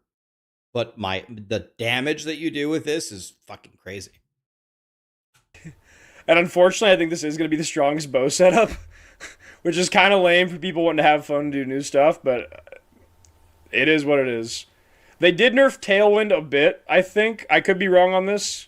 It's a stacking buff, which grants 1% movement speed, 3% skill speed, excuse me, and 50% evasion rating per stack. Jesus, for 10 seconds. Refreshing when you get another stack. Excuse me, thank you. But to me, Tailwind seems bad because it's just lose on hit. But it's 10 stacks up to like 30% I was DR. playing Magic Find. For bossing, this is probably okay, but I think marks are weak too. I think they only last for one hit, and they're weaker than POE1, and there's no mark on hit, so I wouldn't be too hyped about marks. There's no mark on hit in POE2? What? That sounds dog shit. Why not? But yeah, I mean, just the extra proj, some potential frenzy gain for like rain of arrows. No accuracy penalty could be good. We don't know how hard it is to get accuracy cap. 50% chance to be double. I don't know. There's enough generic good here that is probably, in my opinion, the best bow setup. But what do I know? I'm not a bow guy. The accuracy cap. All right, so let's see here.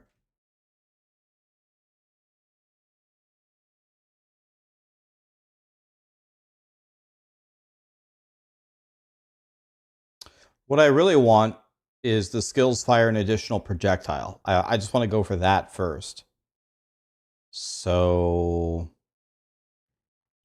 I don't feel like you're going to have an accuracy penalty early, will you? Although I did hear Ziggy D say he played through Act 2 and he said that he felt weakest in Act 1.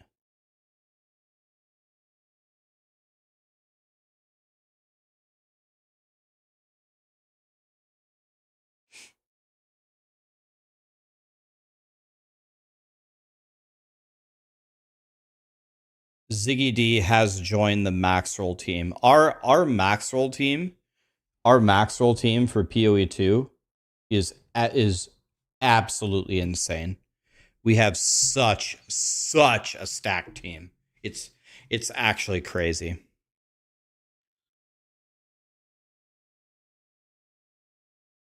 We have a completely insane team. Yeah, it's not going to be as good as Fextra Life, but we're trying.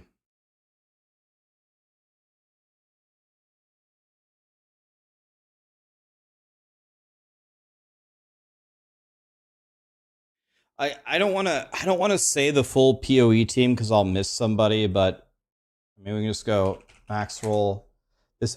What you're seeing here is not the full team. This is not the full team. But we have, let's see who it shows.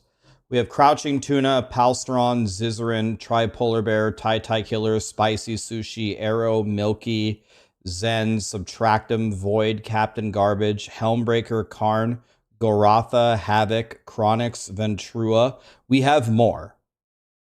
There's more ultimate Giga Chads coming in. We have more than this. This is not the full team.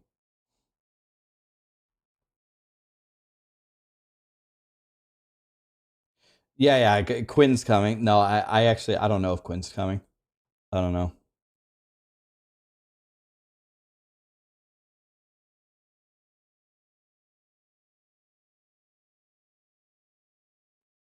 I actually thought Fubgun was on Maxroll. I don't know if he left or something. I thought Fubgun was on Maxroll. I don't I don't want to say who's coming because I don't want to say anything wrong, but there are more. I'm almost certain there's more Giga Chads coming than that. You'll see them later. Okay, but anyway. So what I'm thinking here is we go for the extra projectile first.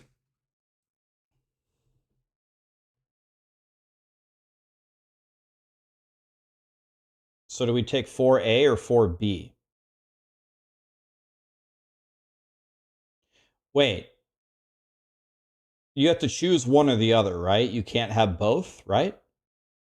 You have to go 4A or B and then 5, right?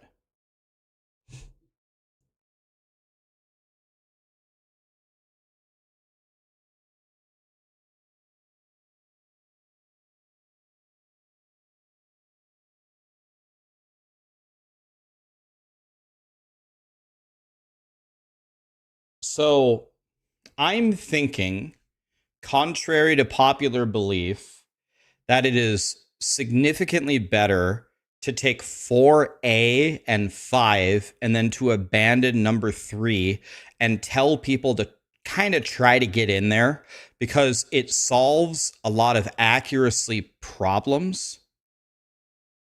And you could probably just get more reliable damage by just circling around a boss, and then we could take other things.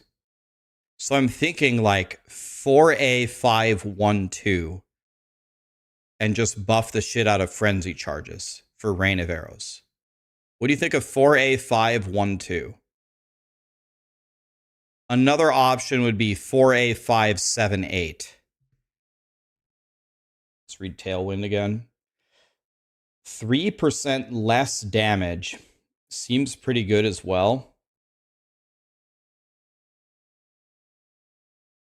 Movement speed, skill speed, evasion rating, and less damage. Also very strong.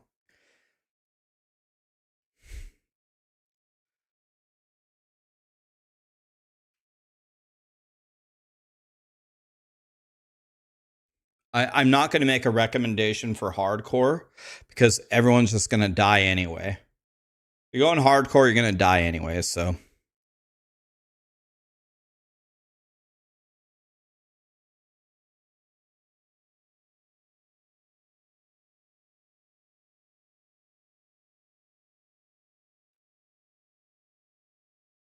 Lose all tailwind every time you're hit? Oh, Jesus.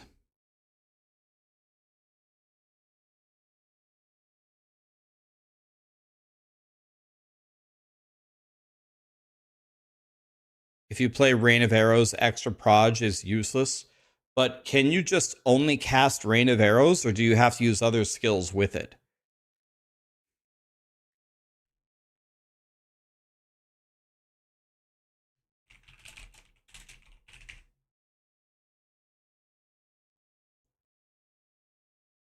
This is required level 52.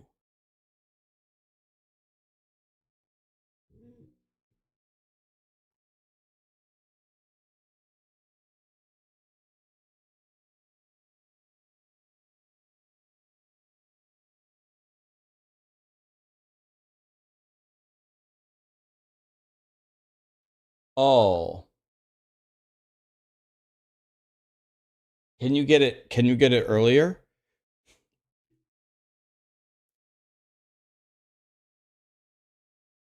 Gem tier 9.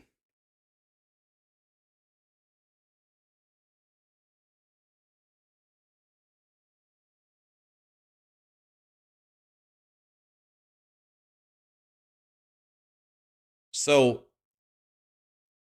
when you take the extra projectile for Rain of Arrows, it just means 54 arrows instead of 53.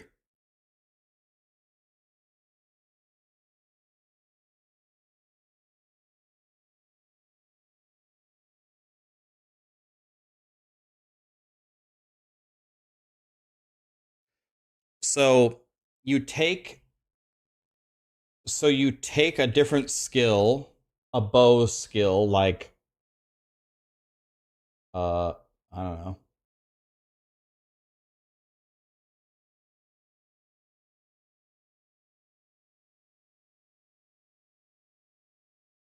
What do you use early?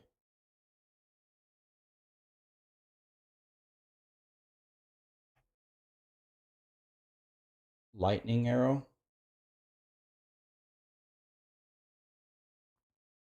You just play lightning arrow until you get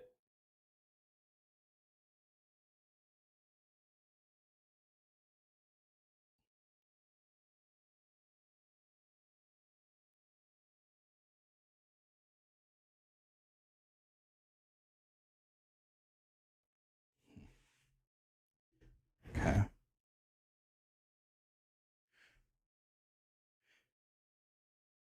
You want the link for this thing? Yep.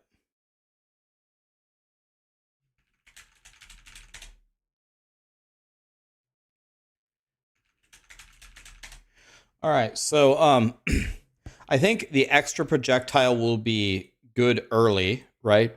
And then you're going to need to respec for rain of arrows. So we go point blank into what is called endless munitions. And yeah, endless munitions.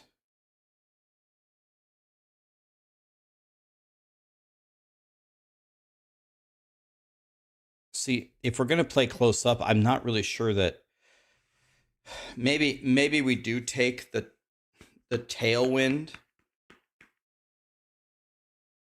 It's kind of hard to say because building into defense on a ranger never works in my opinion. I never survive. So you just go all damage.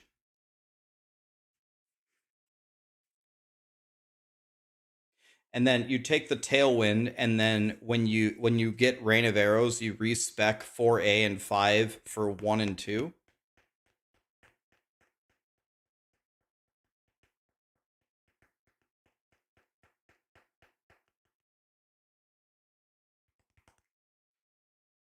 Okay, so what if we do this? We go Gathering Winds and then Wind Ward.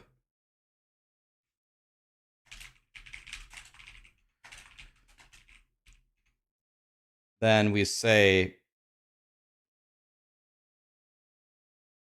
should be very strong early game, switch out point blank and endless munitions for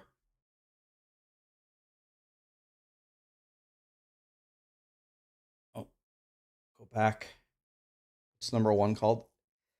Avidity and Thrilling Chase when you get Rain of Arrows.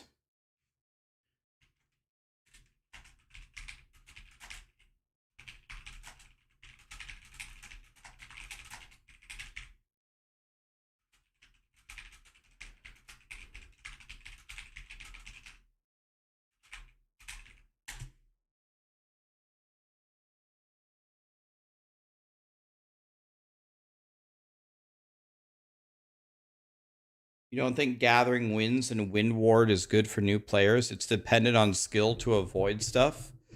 But if we don't give them any defense, they're just going to chain die. If we don't give them any of the defensive options on a ranger, they're going to be dead the whole time, right?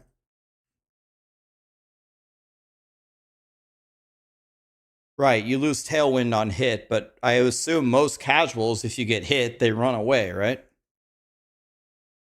If you get hit, then you get scared and you run away, right?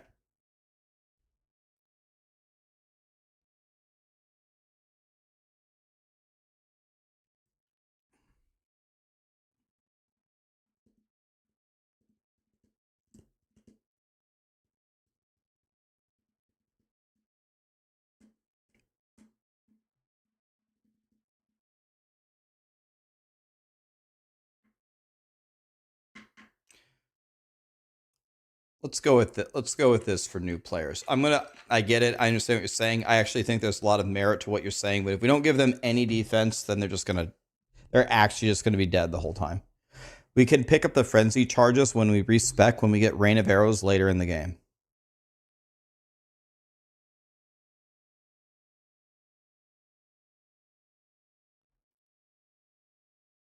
All right.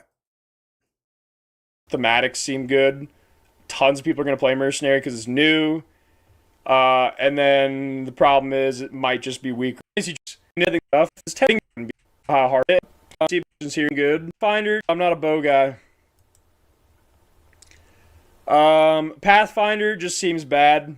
There's only 2 cases where I can see it being good. One is poison, and one is some combination of concoctions here is insane.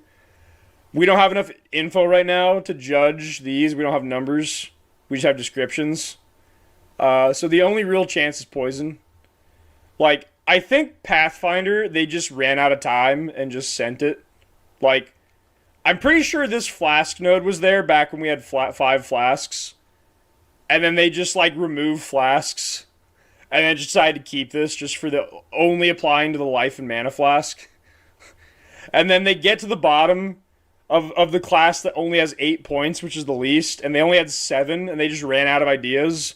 And they're just like, I don't know, give it 5 passive points. So, I don't know why you'd pick Pathfinder outside of those 2 skills, or those 2 builds, aka Chaos, and if maybe there's a broken concoction. But it seems like they just kind of ran out of time on this one and just hit enter, you know? Sometimes you just turn the homework in half complete. No. So Peacock is what I've been playing a lot in POE1. It's pretty strong. Now you're throwing it from your mana flask. It used to be based on your Healy flask, right?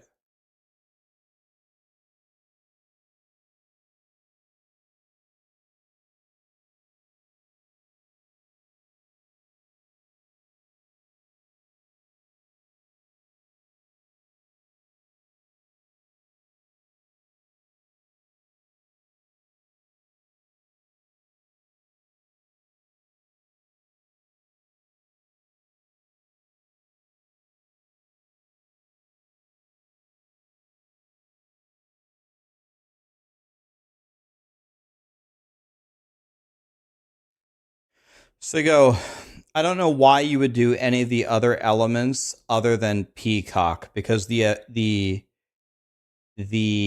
allure of Peacock is chaos damage, which isn't physical or elemental, and then Peacock does poison does chaos damage, so there's like synergy here, right?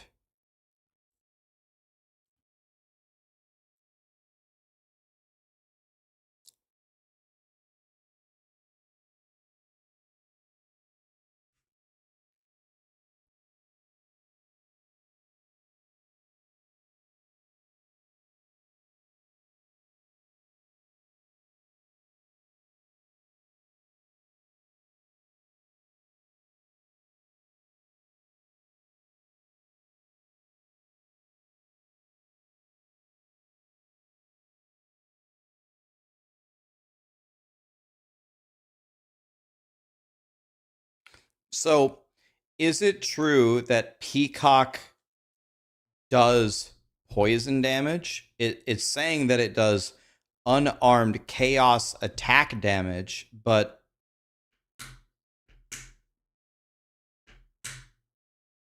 does Peacock actually poison? Poison damage is chaos damage, but this says we do chaos damage. Like, what does Peacock actually do?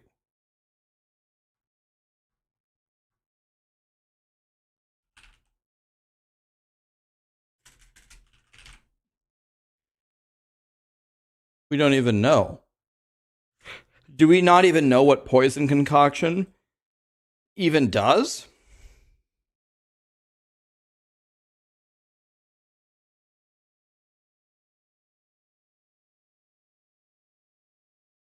I read the skill multiple times. It says that it inflicts poison, but what does that mean? Like, how much poison does it? I guess that's why. Didn't he say we don't know how strong it is? I guess that's why he said that. There's just not enough information here.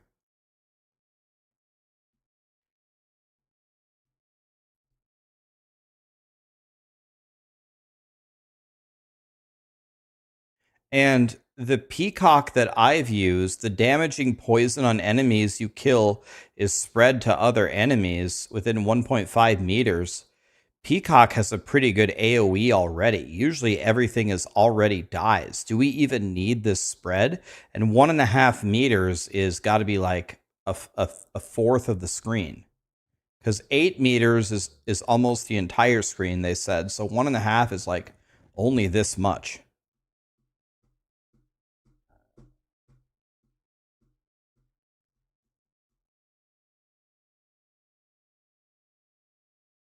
So, I don't know. So I'm going to go.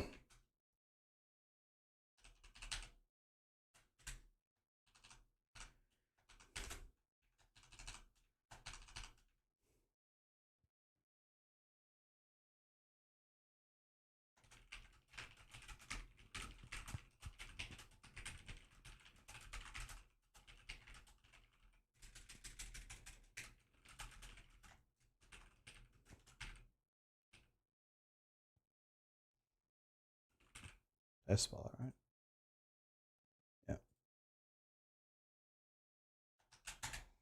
Yeah. I really don't know why you would ever pick, like, maybe poison concoction is great. I probably will try it because when I play Pathfinder, it's 100% what I will try to do. But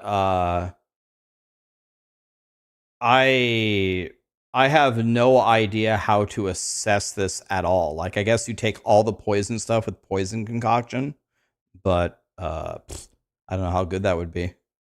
Moxie is going to play it good. Like, I'm pretty sure this flask outside of those. I don't immediately have a build. Curse Infinite, very nice. Want to just hit enter, you know.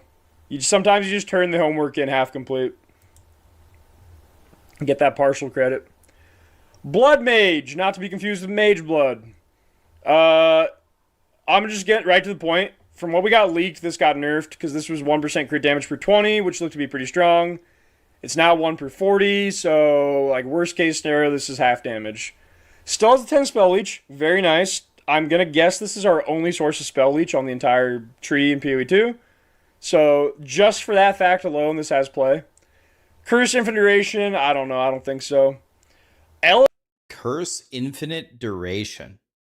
Bro, really? Can't you like you can like can't you auto apply curses with blasphemy? And dude, I am the king. There's no one in PoE1, no one who fucking hates reapplying curses more than I do. I'm fighting Izaru in the stupid ass trial of the Ascendancy or whatever, and I have to apply it like 4 times before he dies. And even I would not take that node, and rather just applying it again.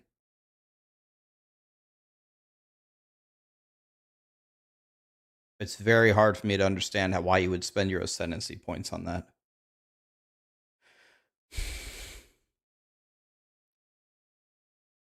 It's for support builds. Okay, I guess I could see that. Elemental damage can bleed is interesting. I don't immediately have a build that comes to mind that's OP, but I will just like have healthy caution on this that Karn thinks this is going to be really good, so I'm sure there is a broken combo for this. I just don't immediately know what it is. I don't play blue, but there's probably some 10% of your damage is extra physical damage. Like, I assume that's after the fact, right? Because if it was before the fact, then it would like be an infinite loop. It's got to be after the fact, right? Because if it always goes before, it'd be like this weird infinite loop of damage.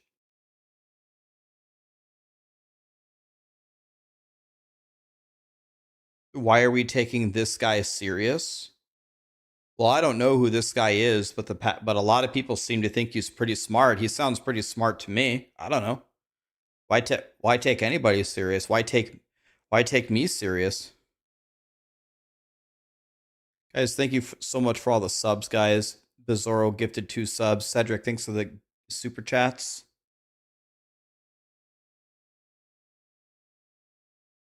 You're going to go Ranger with Poison Freeze? Okay. Are you going to go Pathfinder then?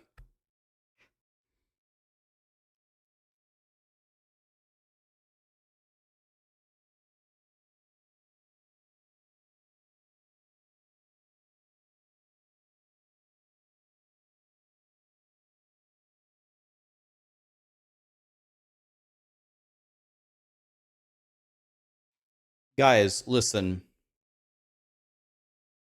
Can I say something in general?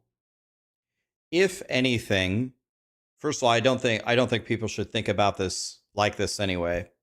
Let me give you an example. When Diablo 4 came out, you want to know what happened when Zizarin and Ben and Karn and all them came to play? I was so happy they were there. Fuck yeah. People kept asking me, Rax, how do you feel about the POE boys in your directory? Bro, it's not my directory, man. We're all just gamers, man. I'd love for them to bring their audiences and play some Diablo 4, man. We're chilling. When I went to POE, a lot of people said people were going to talk shit to me and say what a garbage noob I was, which would have been fair. Wasn't what happened at all. Everyone that I've seen has been super nice to me. So as far as like taking this guy seriously or this guy seriously, guys, anybody who's trying to make some content, who's actually trying to do a good job and educate you about the game, I would encourage you not to throw them any shade. Don't throw them any shade. There are some people you should not support at all. The people that clickbait, the people that post bullshit, the people that just regurgitate everybody else's content as their own without ever giving any credit anywhere, the people who play 1,000 ads in their stream in order to force you to sub to them. Don't sub to them. Sub to somebody else who deserves it. Those are the people you shouldn't like. The people who get early access and then leak a bunch of guides and then get in trouble, those are the people you shouldn't support.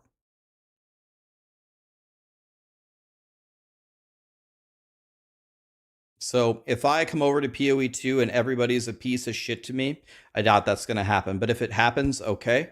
But my community coming into POE, if you're following me from D3 and D4, don't be mean to people.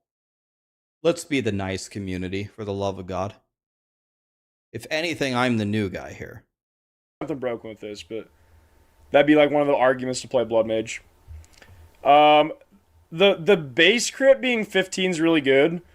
A note to this is that spell base crit is basically based off damage type.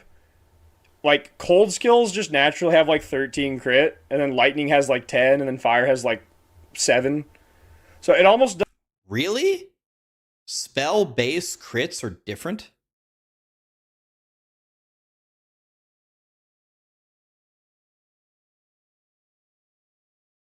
Have some mercy on the EU people. It's 2 a.m.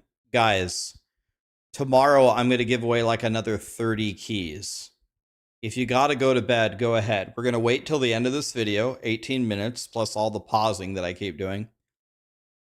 And then we're going to do the giveaways. If you got to go to bed, I got 1 million keys for tomorrow. Don't worry. I got more keys than grinding gear games.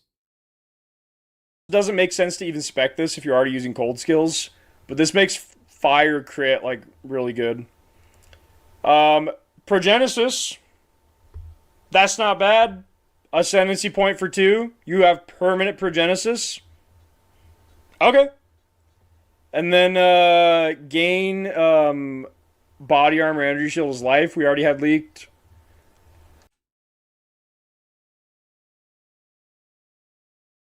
That doesn't mean anything to me. I have no idea what kind of a magnitude that could be. So it just means you get a full ES. You get a full ES body armor and you giga juice the ES as much as possible and you get a shitload of life or what?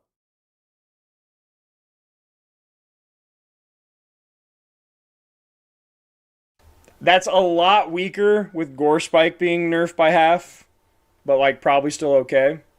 But I think this was looking really promising, and with I think this nerf is enough to push it like under the median maybe.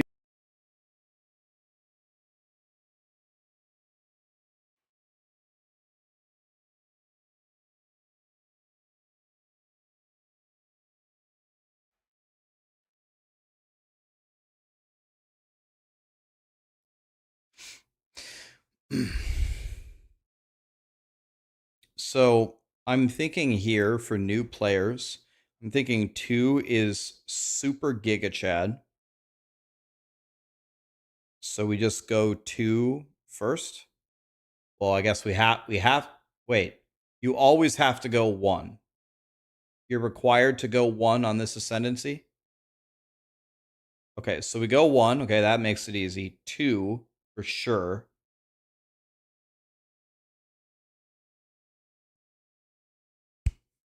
And then it's actually not so easy.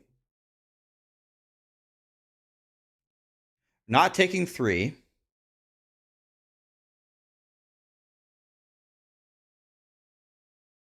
Four just seems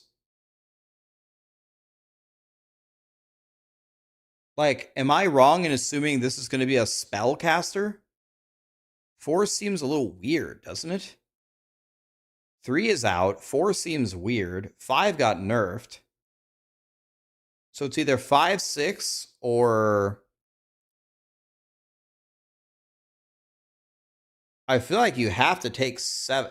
What about 1, 2? What about 1, 2, 5, 7?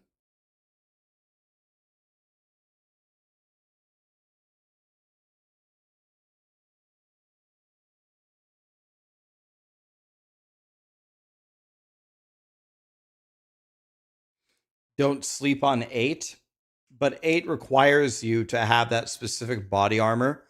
Anybody who's a PoE veteran will figure it out. Have this base, craft the affix that buffs the energy shield to get this huge value. Absolutely, but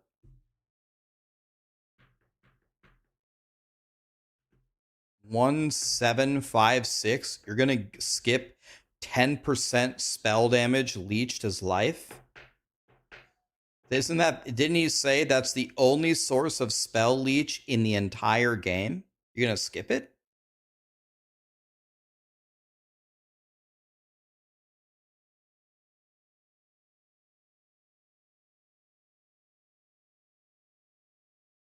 There's no way in hell I'm advising new players to skip 2. I'm telling people take number 2. If they're gonna go this build, I'm telling them to take 2 first.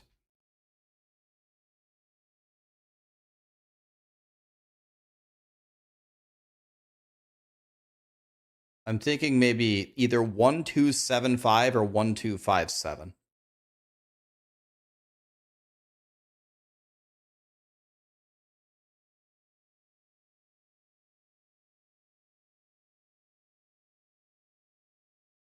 I don't mind taking 5 last because your critical strike chance early game is going to be dog shit, and 7 isn't affected by anything, and you already have the leech after 2, right? So 1-2-7-5 seems pretty godly, actually. You could go 5-6, but I don't think I shouldn't say you're never gonna die, but I think 1-2-7-5 is a super, super great way to stay alive.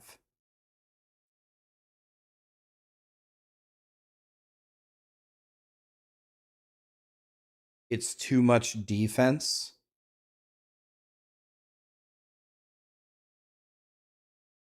Yeah, but a lot of this is defense, though.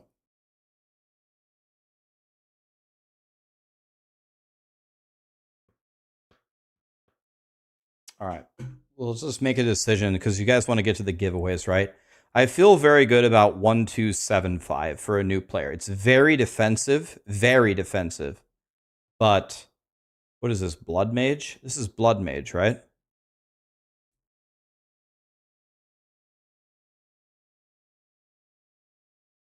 Trying to see what number 1 is called.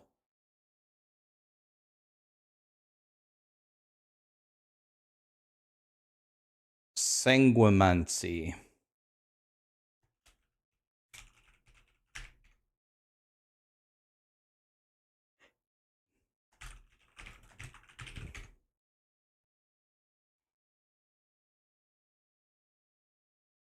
Grasping Wounds gore spike.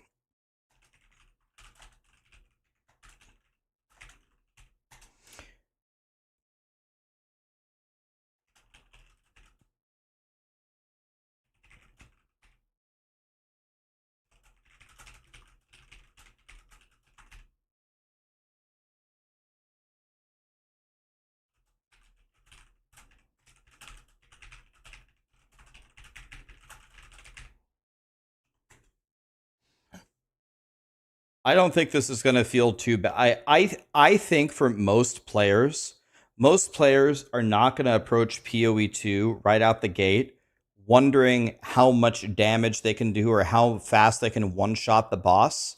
I think the way that they're going to judge their playthrough are, did they die 200 times in the campaign or did they die 40 times? I think this is going to be a super excellent option for not dying.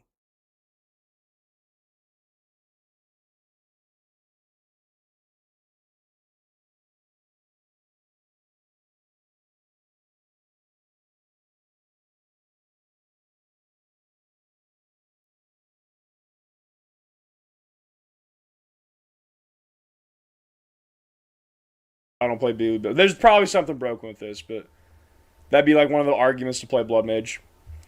Looked initially. Infernalist looks pretty dang good. This node is insane. I think there's a lot of people who are going to look at this node and think it's bad. And, like, some of those people might think, like, the Infernal Hound is actually good.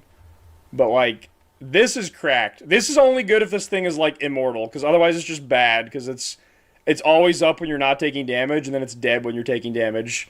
AKA, it's never up. Because it's never up when it matters. But that's my pessimistic opinion on this. Because I've had bad experience with POE1 minions dying in, like, a fraction of a second. Unless you're, like, an actual minion build.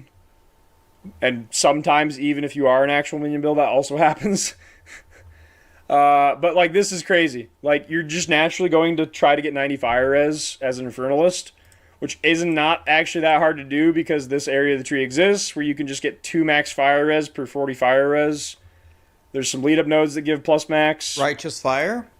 There's an armor node that says 25% of armor applies to fire. Which is, like, even more cracked when you think about it, because splitting damage type to being, like, 80% as the real element and then 20% split off to fire. If you apply armor to a small hit, it's incredibly effective. So this is effectively just taking 20% less damage of these two. And Fizz is Chaos. You could be this as CI, or you could just be it normally. But, like, this is decent because, like, once again, it makes armor more effective by splitting the Fizz and the other type, and then the Fizz hit becomes smaller, which makes the armor more effective. Demon Form is really good. I closed it, but I don't have it open right now. I'm not going to go dig and find it, but TLDR is Demon Form gives you +4 to level of all skill gems. Stacks up to 10 times with the other one, so it's 10% degen, or 10 or 15% degen is fire, which is not bad. With 90 fire res, it's only 1.5% degen. That's not bad at all. And then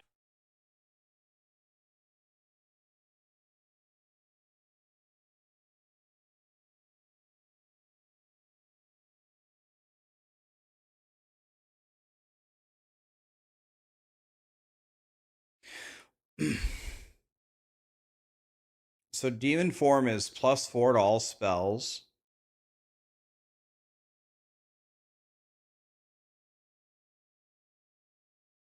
And then you take 6 to max it at 10 stacks.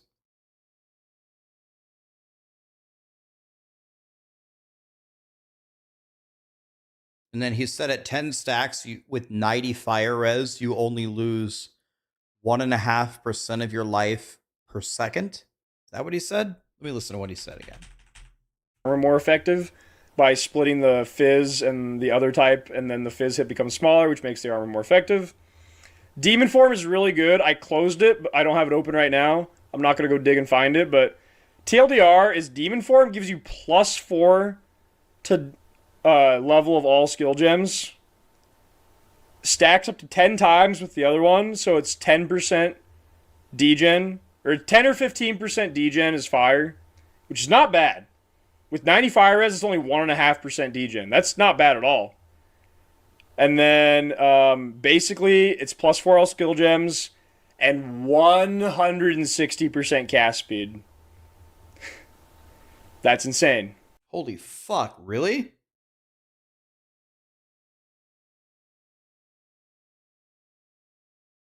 Check the pinned comment under the video about this.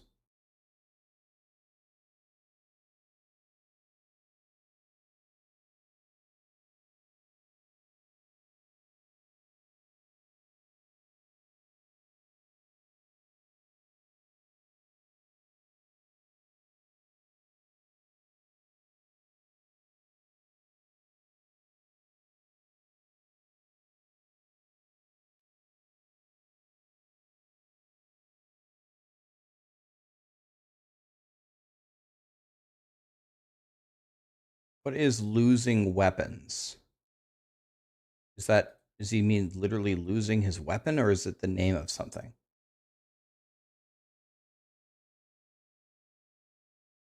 What does this mean? You losing weapons. Oh.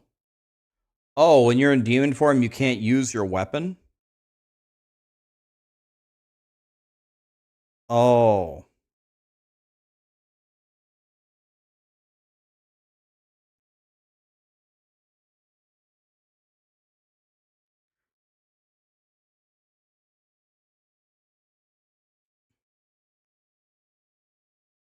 Okay.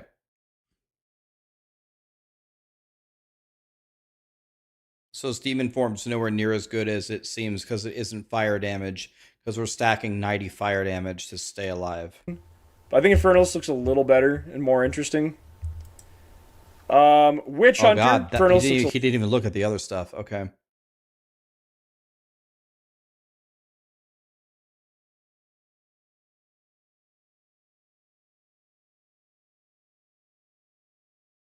So this is what you'd go if you want to go minions. You stack 90 fire res.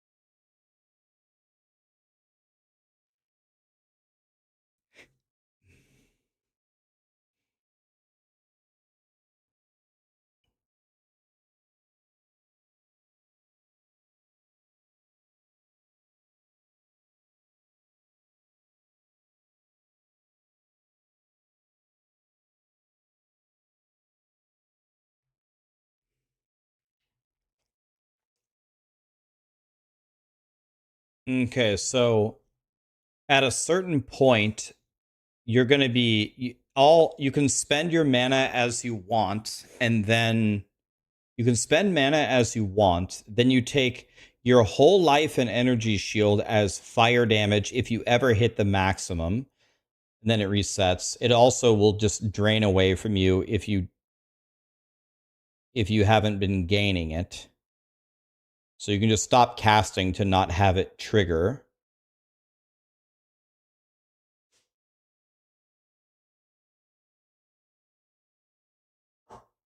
You could purposely keep it high to get 20% more damage.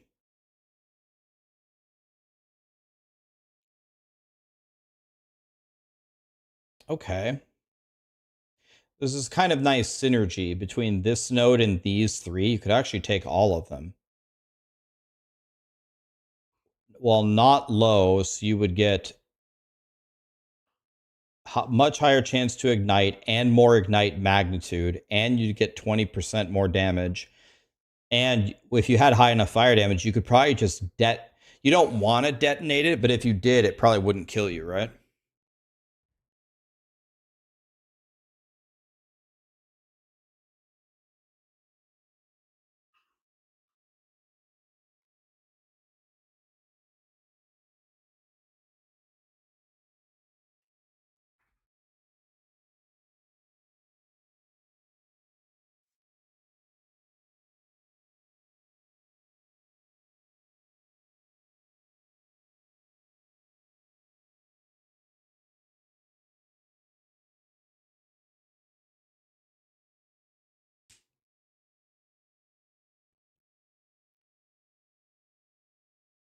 see.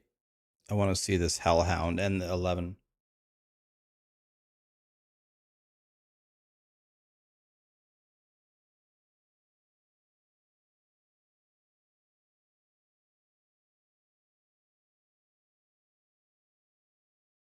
I mean, am I the only one who thinks if I'm going Infernalist, I want the Hellhound?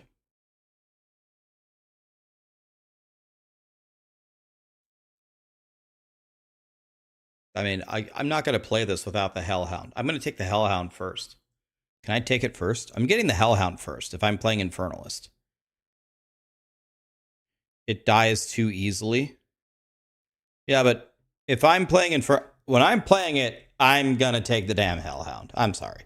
If it sucks, I'm going to tell Grinding Your Games it sucks.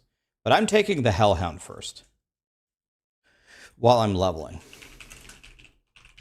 Now, I'm taking that first. And then, I mean, I think the number one thing is very easy to understand. You just try to stack fire res as much as possible.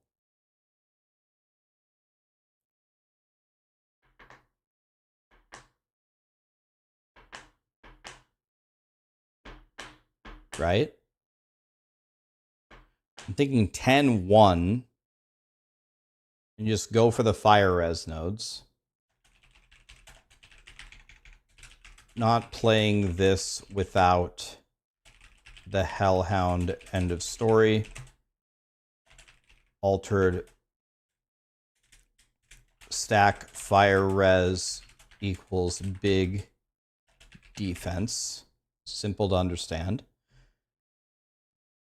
But now what? The Hellhound is ass, but this is early access. If the Hellhound is garbage, we need to report that to Grinding Gear Games. The Infernalist is like the minion dude, right?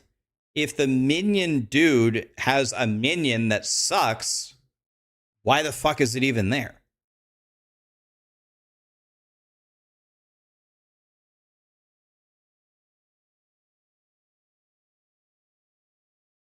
Yeah, and can't we support it with gems? Exactly.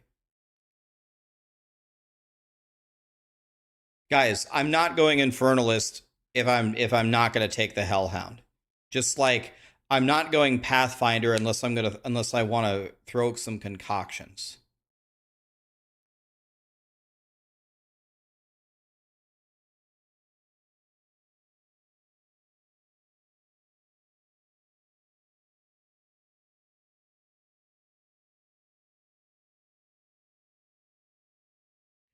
It's a fire ascendancy, not a minion one. Well, there is a lot of fire stuff, yes.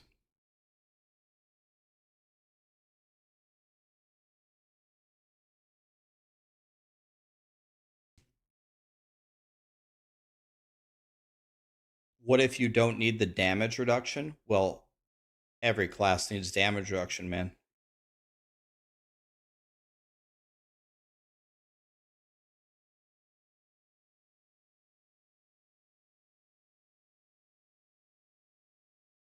I mean, I don't know.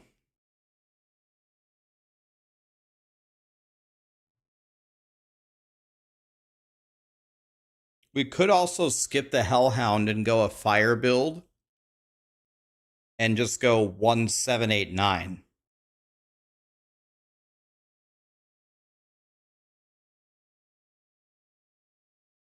And skip the Hellhound.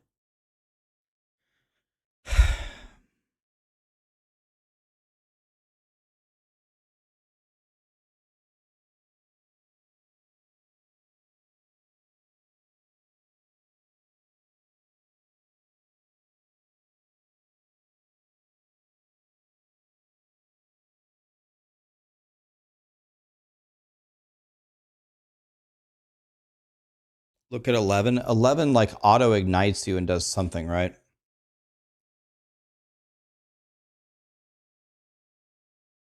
Eleven seems pretty good. Seems pretty good as you're stacking as you're stacking fire res.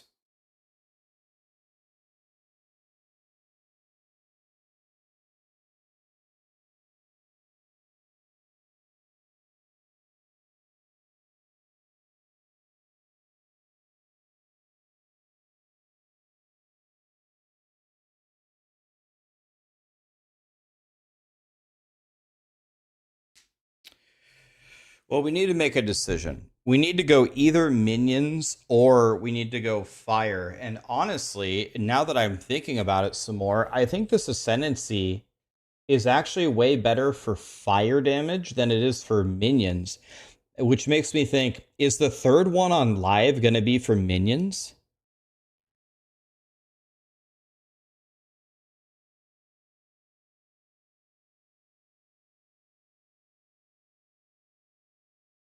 Grinding Gear Games said no. Oh yeah, I actually remember that. They asked that and then they said they don't want one spec to just be the minion spec. But how is this really the minion spec? I guess you take the Hellhound and then you take the max spirit and reserve your life to get so much spirit that you can reserve more minions? Is that it?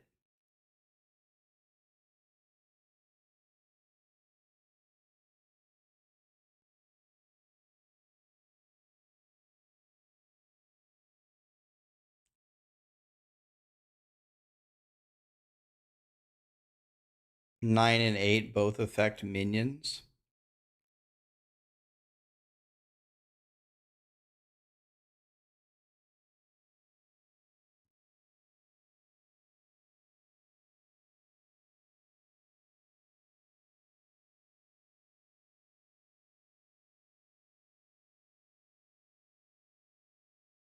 Okay, well, okay.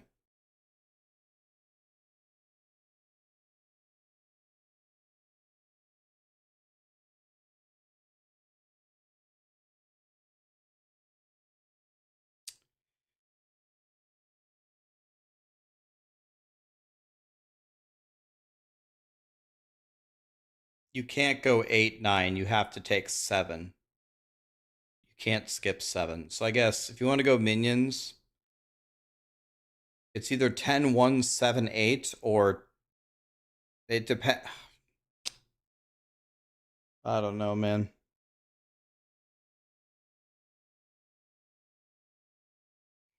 I think there's way too many variables here.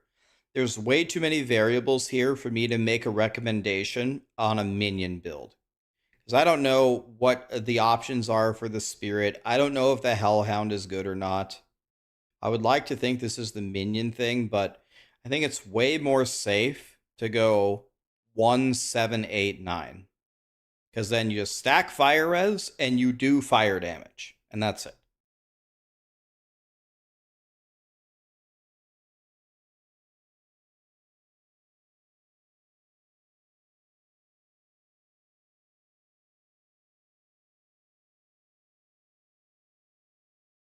Seven and eight do nothing. Well, 7 gives you infinite mana, and 8 gives you massive ignite and magnitude. And 1 makes it so you take almost no damage from 7.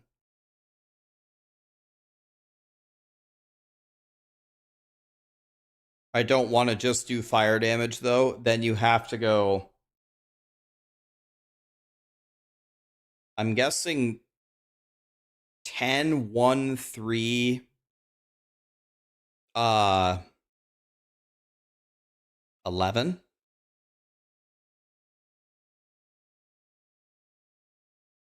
1, 3, 4, 10 is minions. Why do you want 4?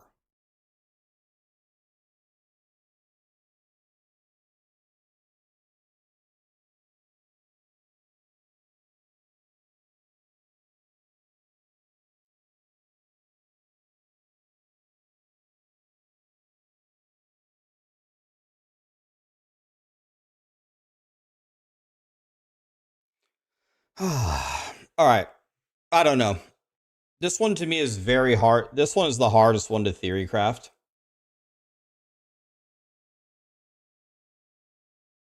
I'm just going to recommend 1789 because I don't feel confident at all recommending anything for minions here. I'm sure there's a way, but until I play it, I won't know the way. But I think Altered Flesh and then 789, you just do fire damage. And you pick Infernalist, I guess.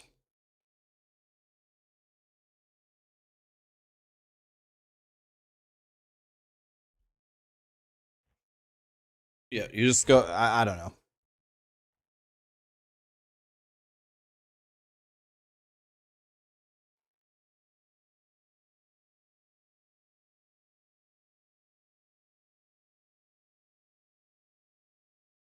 Pyromatic Pact.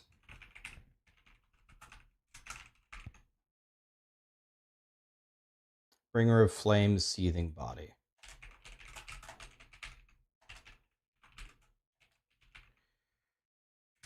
Not enough information on how to play this with minions. Stack fire res and do fire. And this should work well.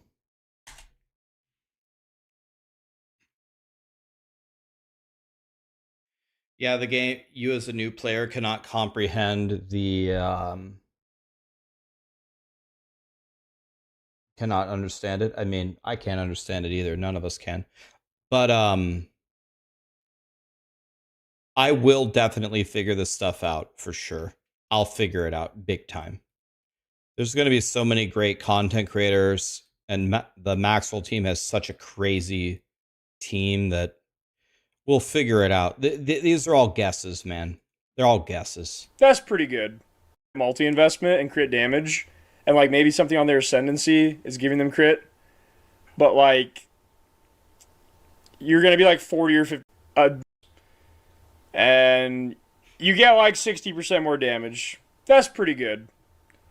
Not quite as good as what I first said. All right.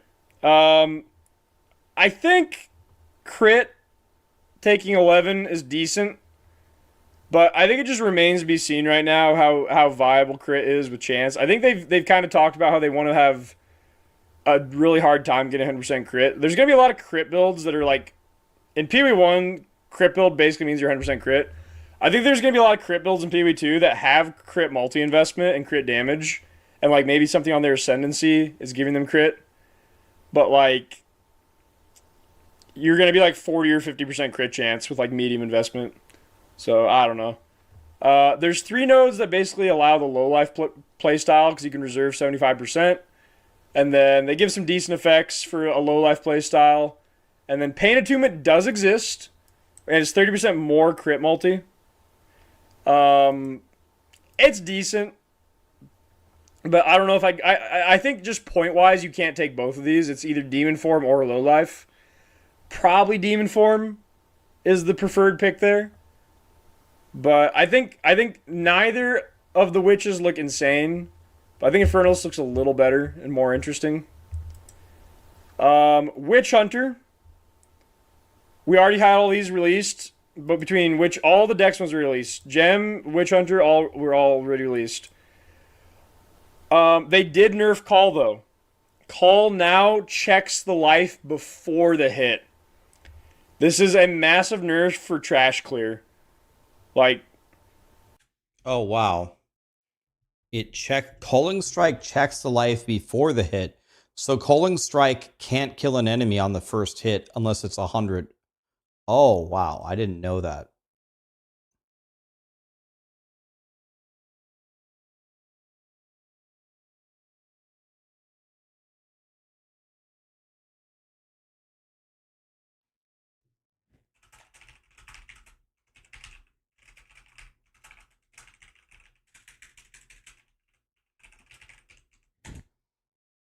Oh wow.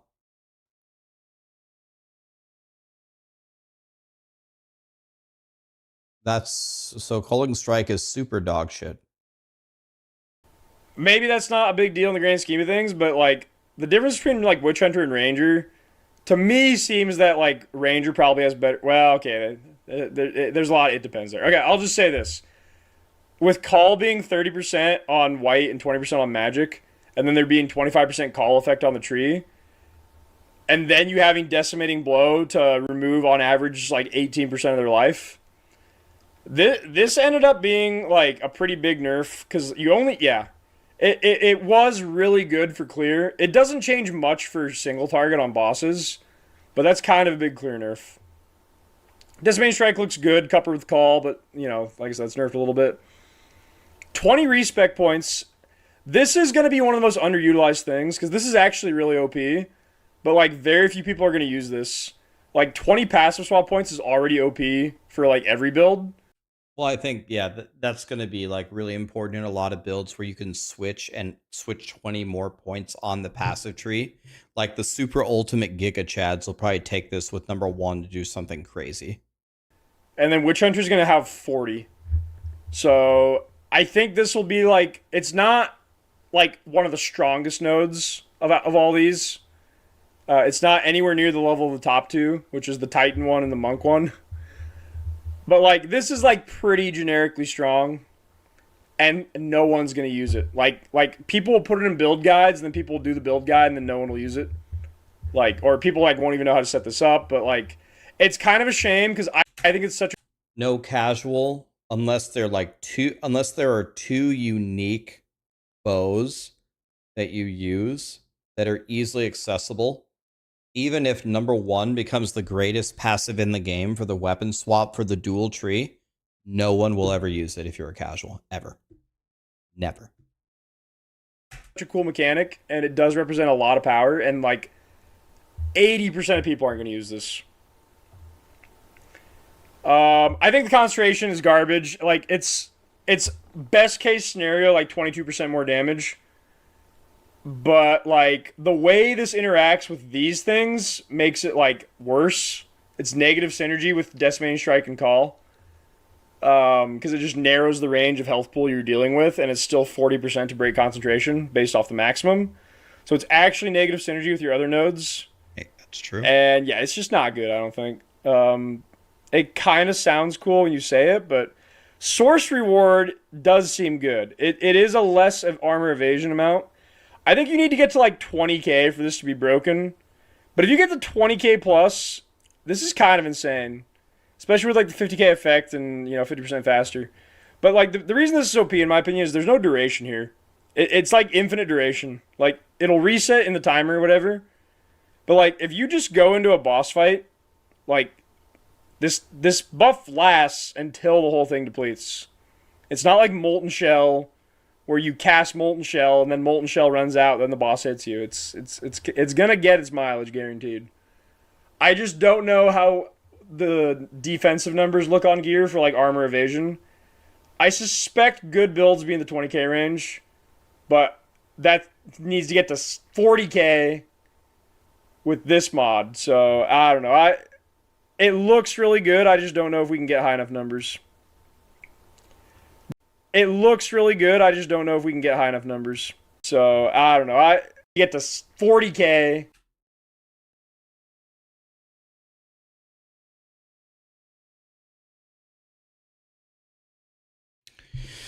Well,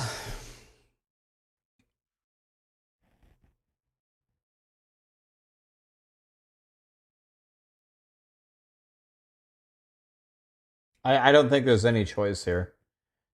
I think we take...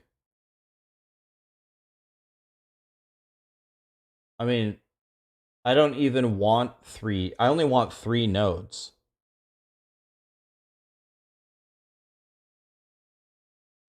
I only want Pitiless, Judge, and Zealous. I don't even want another node.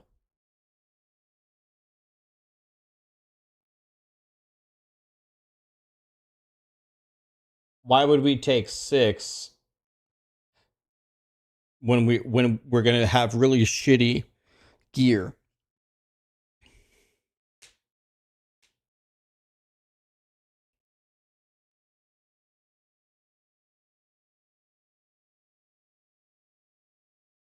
concentration is OP. He just said concentration is absolute dog shit.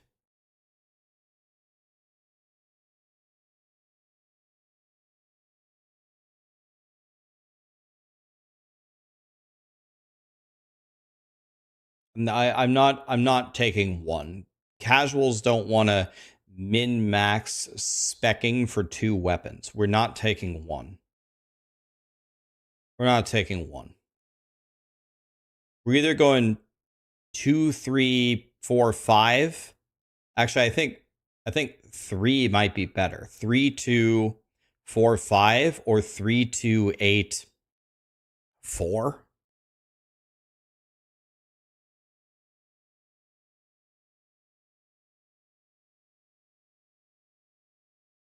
You can't take... Oh, you have to take 2 first. Okay.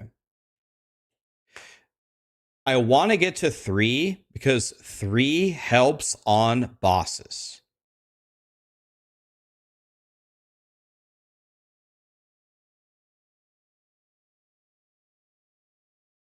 Like, do we really care about 8 until the end?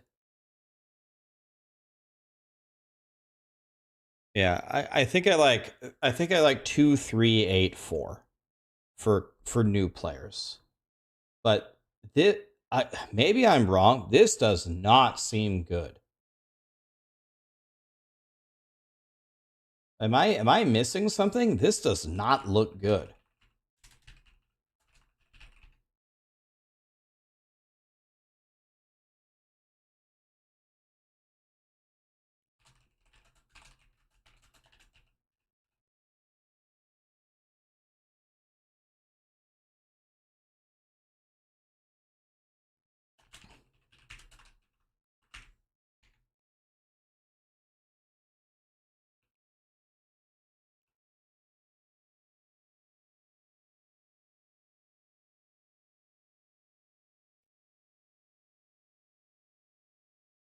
I mean, should we go 2, 3, 4, 5?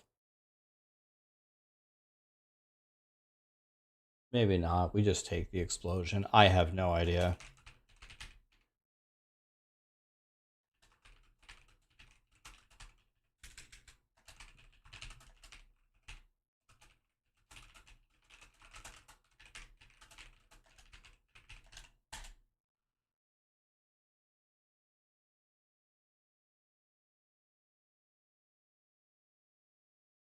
Am I crazy, or is Deadeye just better than Witch Hunter?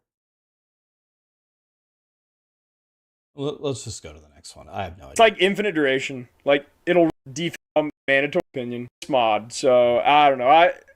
It looks really good. I just don't know if we can get high enough numbers. Gemling Legionnaire.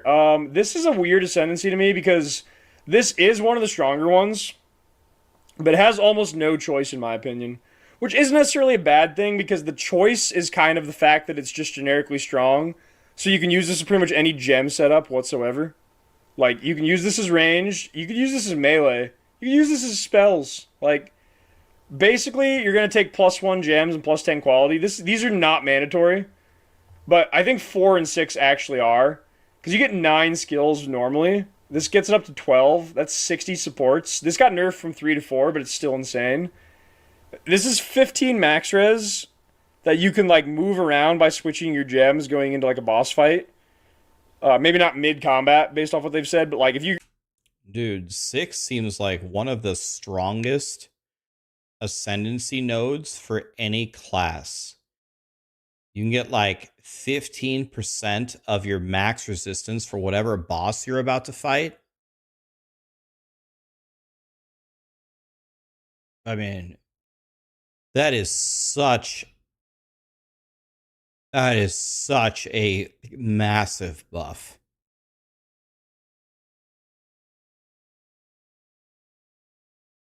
If you know you're about to fight Searing Exarch, you can just put a bunch of useless red gems in to, like, just, like, you know, single aura Herald of Ash type skills. Just link a bunch of red gems that can possibly support it.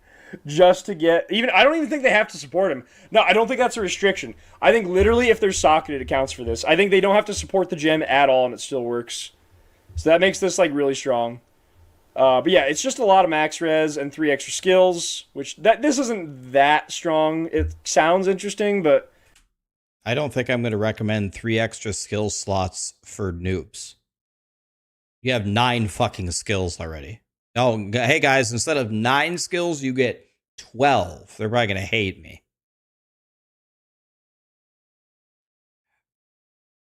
Who else is raw dogging it for lunch? I love your content, but I'm not taking notes. I'm going Gemling Legionnaire because no one else has the balls to. I don't mean to rain on your parade, mister, but isn't like literally everybody going Gemling Legionnaire?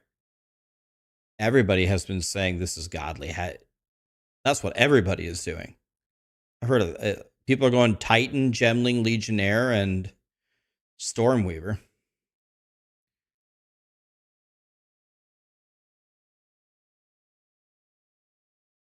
Let the man dream. By the way, watching me theorycraft is the equivalent of raw dogging because I don't know jack shit.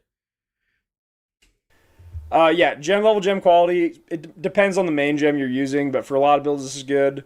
Your only other options really is to do like some weird attribute stack setup that's a 4-pointer, and you would need to have like 500 plus strength on a life build for this to really start to make sense.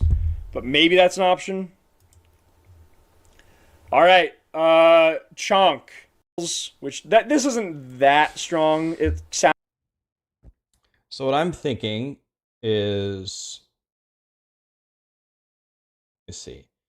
So 1 and 2 are good. So 1, 2.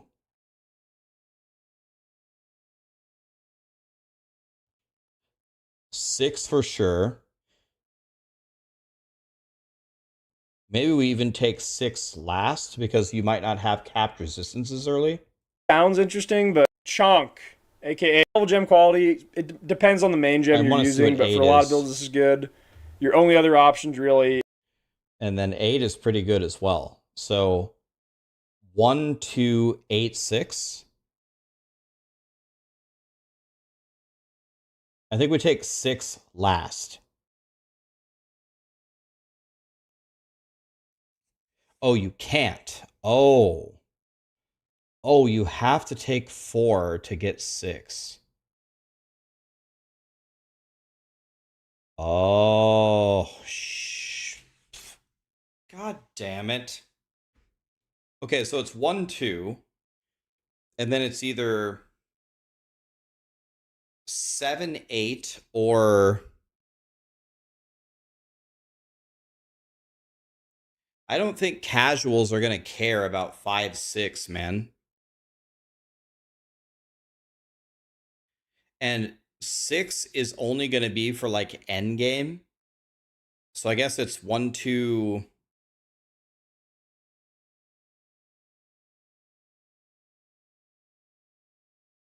One, 2, 7, 8.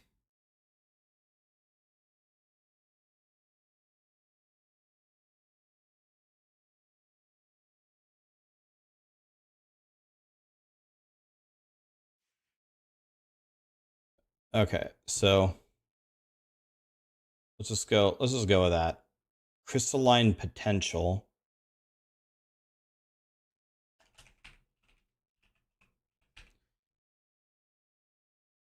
Crystalline.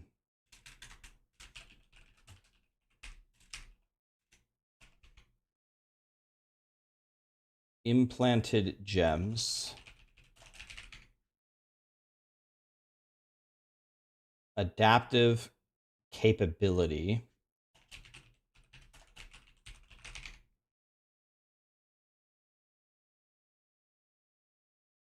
Enhanced effectiveness.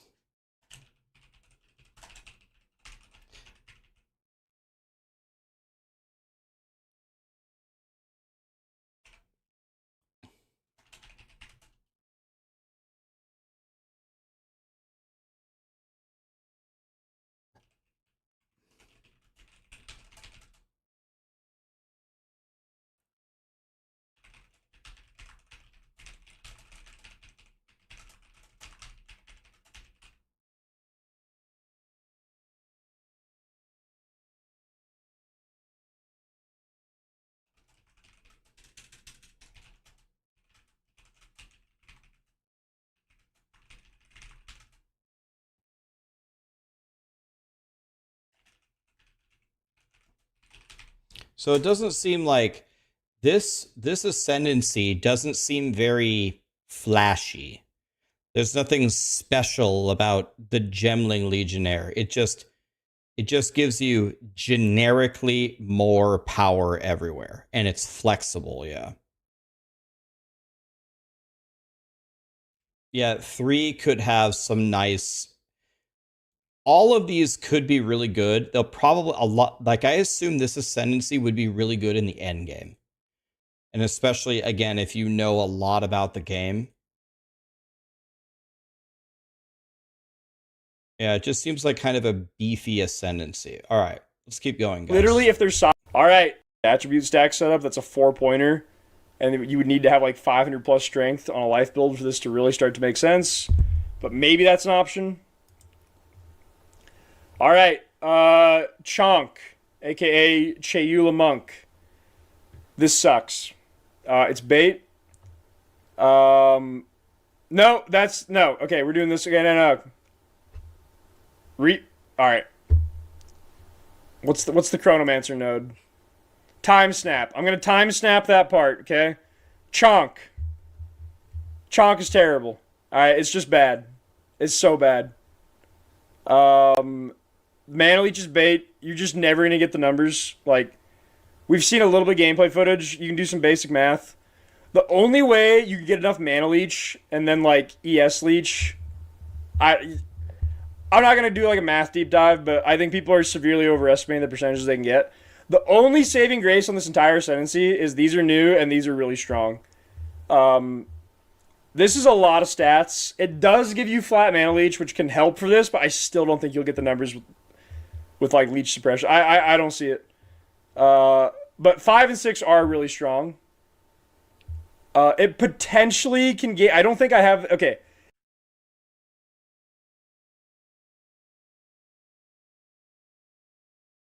You are considered to be in a breach. 7% leech, 7% of your life, 7% of your mana, stacking debuff. So you can run around and pick like the buffs that you want. It potentially can give you a 140 damage as extra chaos for 10 seconds. On paper, that's one of the stronger Ascendancy nodes. But it to me does not look like a fun play style to be like running around picking up objects on the floor. That's exactly what I was gonna say. I don't want to run around and be forced to go certain areas on a pinnacle boss to do my damage. This sounds fucking terrible. I don't want to play Pac-Man. Yeah, good point. This is Pac-Man. If I wanted to play Pac-Man, I'd play Pac-Man. Saw gameplay footage of this, and these can spawn a long ways away from you. Like, a long ways away. Like, this only really makes sense if... The flames appear every 1 second. They last 25 seconds, and the purple buff refreshes when you pick up a new one. Okay.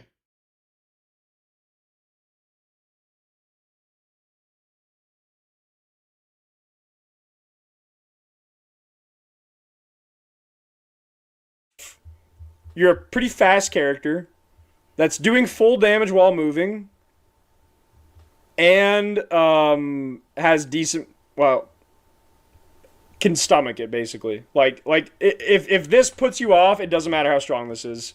But if you can tolerate just running from smoke, like flame to flame, just picking this up constantly to keep the buffs up, then number-wise, this is strong. But I know people are going to hate this. I know I would hate this. But maybe it becomes autopilot.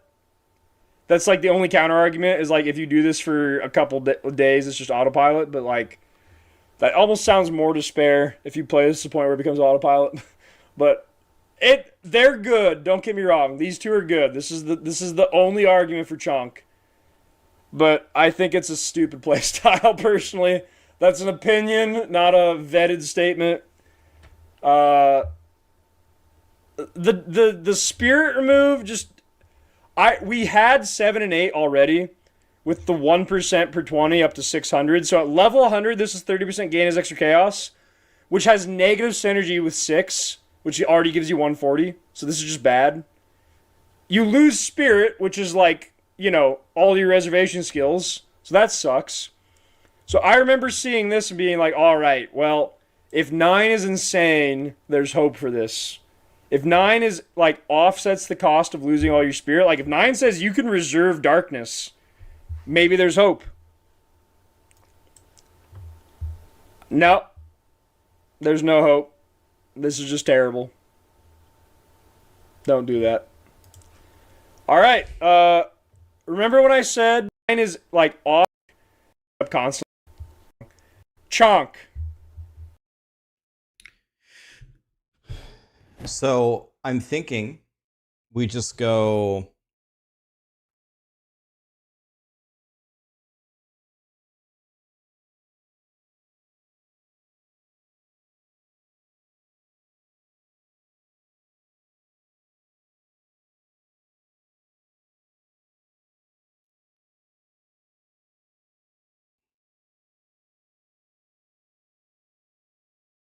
I was thinking we get 5/6 first. 5/6. I'm guessing chaos resistance, like in the original POE campaign, is only helpful later. So if you're doing a chaos, yeah, you go 5/6, 4/3 and play Pac-Man. 5/6, 4/3 and you play Pac-Man.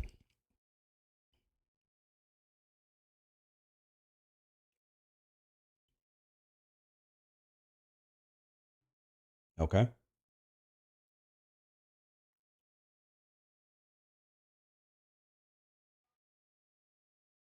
Waking dream.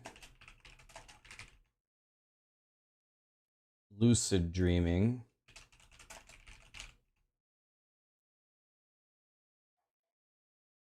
Reality rending.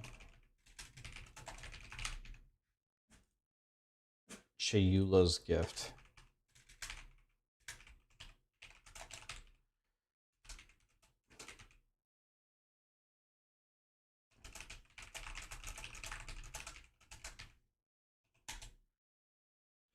Okay. Invoker. Chonk is terrible. Alright, it's just bad. It's so bad. There's someone way smarter than me. Subtractum is here. Hey, buddy, how are you? Thank you so much for the raid. What's up, dude? Are you excited? What are you starting as, Subtractum?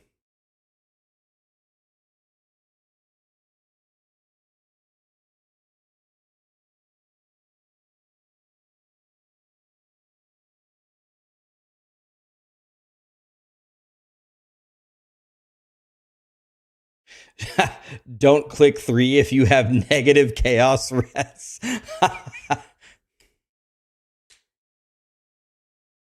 That's kind of what I'm leaning toward too, man. Stormweaver, that's probably the one that I like the most, honestly, so far.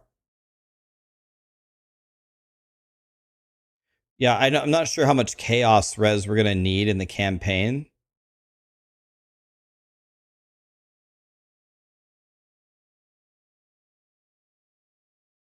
There was a Subtractum masterpiece in this clip. Okay, well then we have to see it, obviously. I swear to God, if this is a Rickroll. Sirens call. Skip the authentic experience. What the hell am I listening to?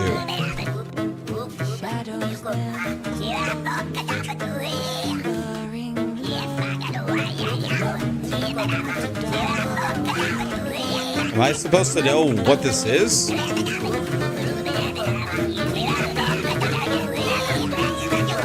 How many drugs were people on when they made whatever this thing is? All of them?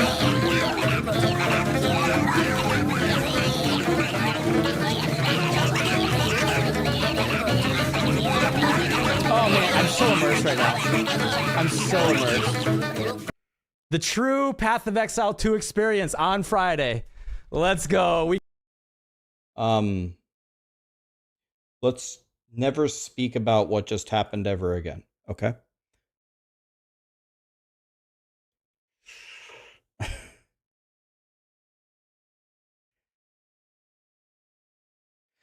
That is the sound that we are going to be hearing, that the million players are going to be making when we can't log into the servers. So actually, that is probably what's going to happen. It's probably going to sound exactly like that.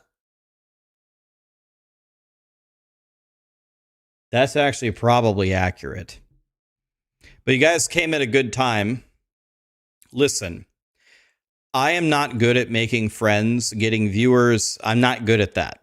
So what I do is I just buy my friends. So we're about to give away like 20 plus POE keys. For the love of God, do not exclamation any commands. It has nothing to do with the giveaway. Just be here. For the love of Jesus. I'll tell you how to do it. Just be here. It's that simple.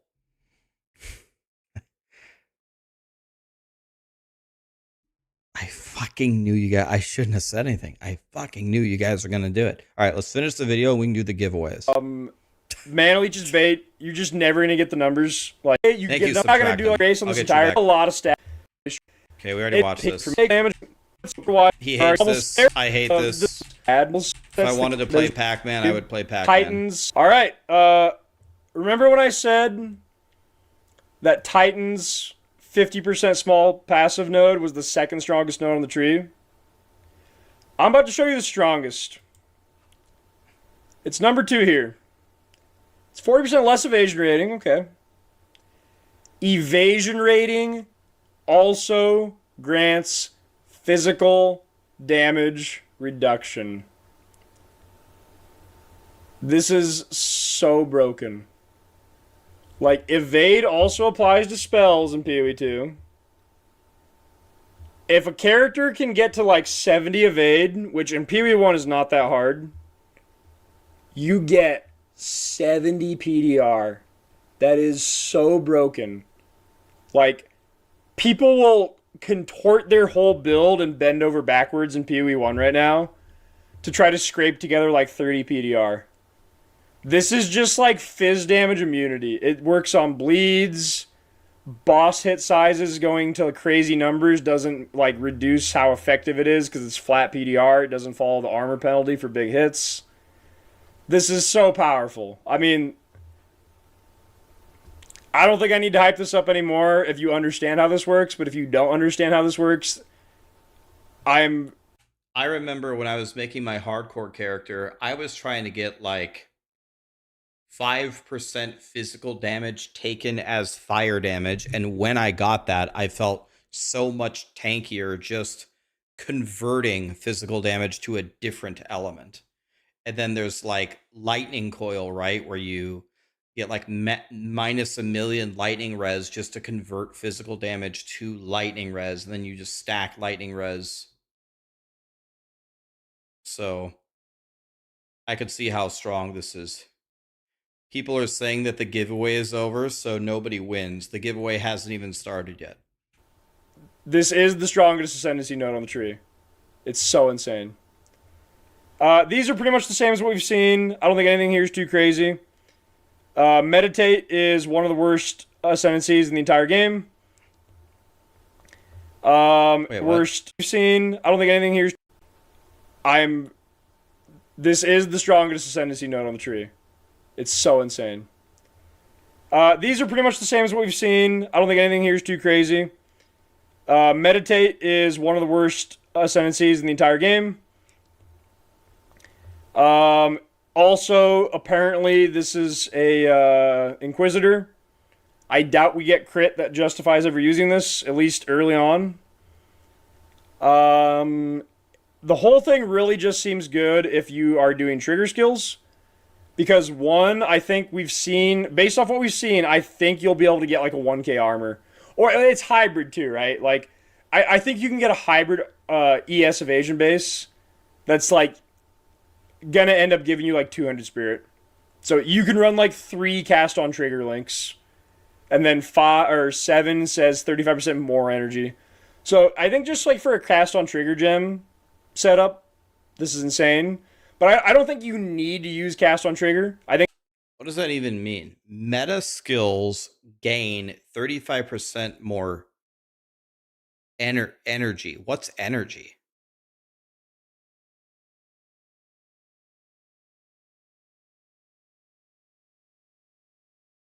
Oh, they charge faster. Okay.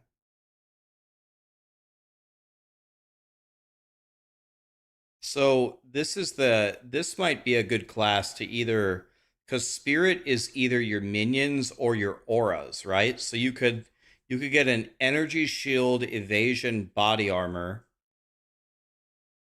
gain a bunch of spirit, and then take 7 with 2, and then just be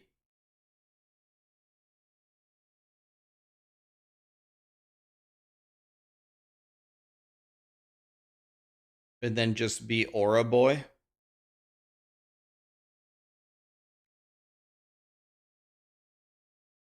Or cast on crit boy. Yeah, trigger gems. Yeah, trigger boy.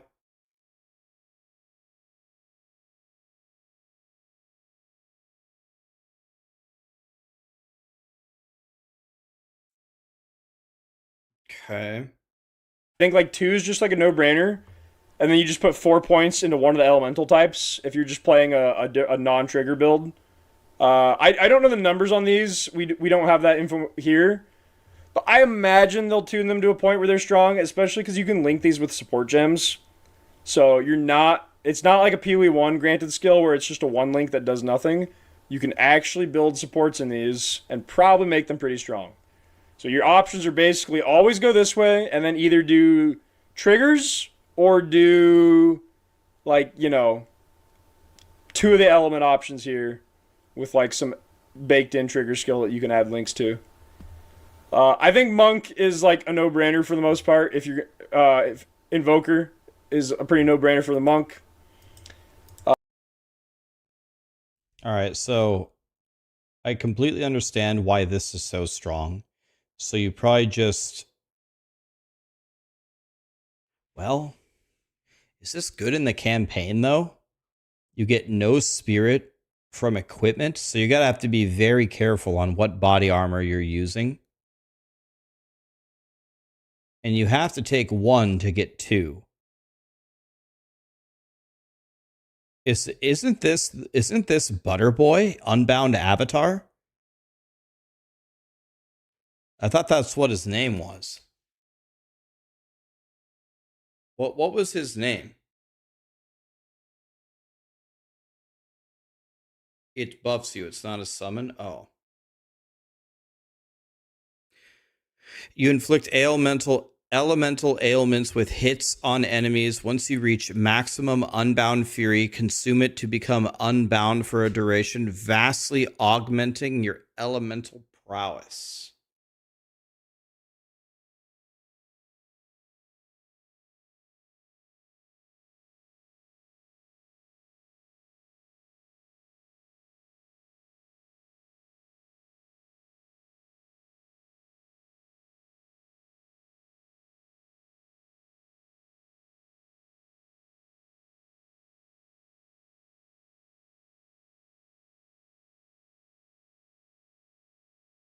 So I'm thinking we take 1, 2, but we take 1, 2 last. So that way we don't get screwed on auras in the early campaign. So is this just 5, 5, 6, 1, 2? Or 4, 5, 1, 2? You can't go 4, 6. If you're going 6, you have to go 5, 6. It's either 4, 5, 1, 2 or 5, 6, 1, 2. 4 also goes to 6? It does? Oh, okay. Sorry, I didn't see that. Okay.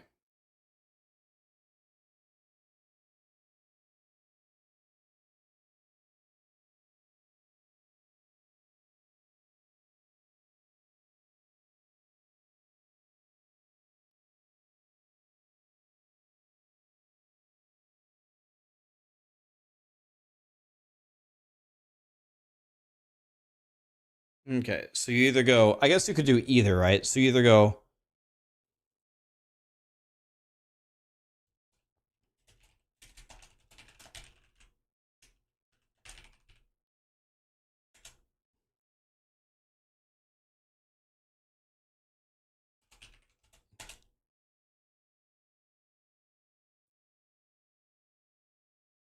I guess it matters what element you want. Then you would go and Ice Shall Rage.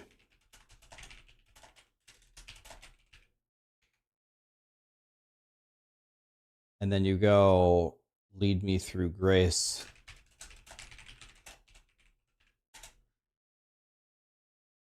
And then you go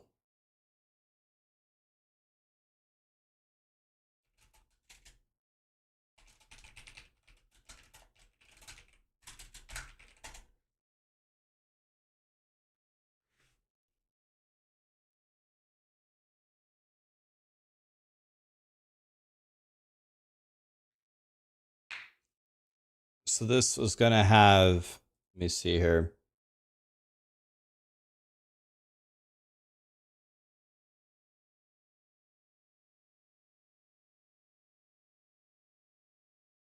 So you just have enhanced elemental effects. So you have enhanced elemental effects, cold or lightning, your choice. And then you get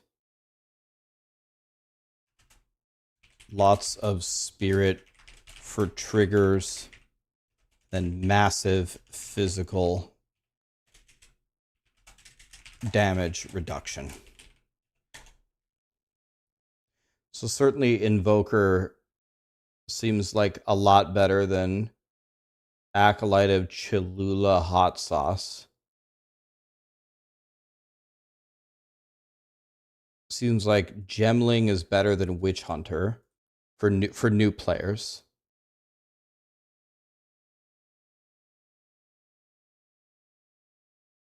And I guess Blood Mage might be better than Infernalist.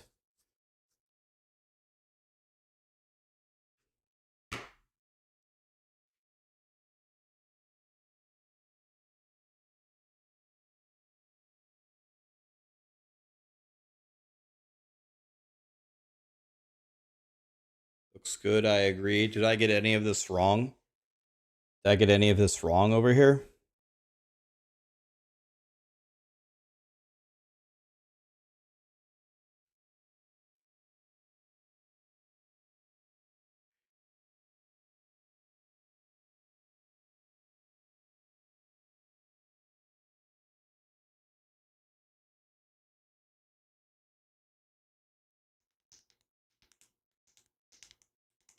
Infernalist is king. You think Infernalist is better than Blood Mage? Could be if you go fire damage. Or maybe are you thinking of going the minion way or the fire way?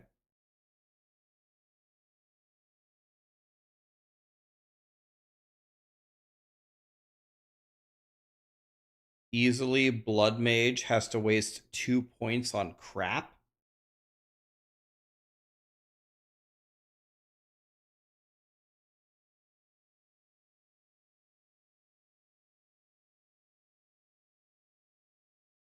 Witch Hunter is definitely better than Gemling Legionnaire.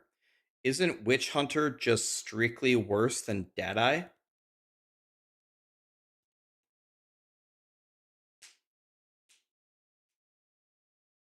Isn't Witch Hunter just a bad version of Deadeye?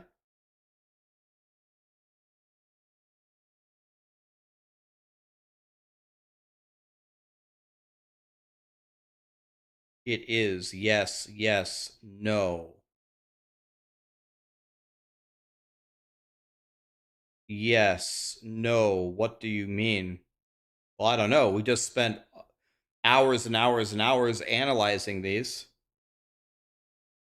They nerfed the shit out of isn't Witch Hunter the Culling Strike, which just got a terrible nerf? I mean, guys, it's very good that we are debating all the time. Hi, Vitamin E. Thank you so much for the bits, man. Thank you so much, guys, for all the primes and the subs.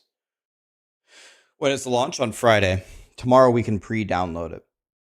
Okay. listen, I'm going to make a video on this tonight for tomorrow, and it's going to be for new players. And I'm probably going to be wrong on everything. But I did spend the entire day talking with you guys and watching a million videos. I spent the entire day trying to learn and trying my best to give you a good path for day one. I'm going to be wrong about everything, but I tried. If I was starting any of these classes, I would play exactly this. This is what I would play. So for example, if I played Pathfinder, I would start the game and then I would Alt F4 and go play Diablo 4 because I got no fucking idea what to do as a Pathfinder.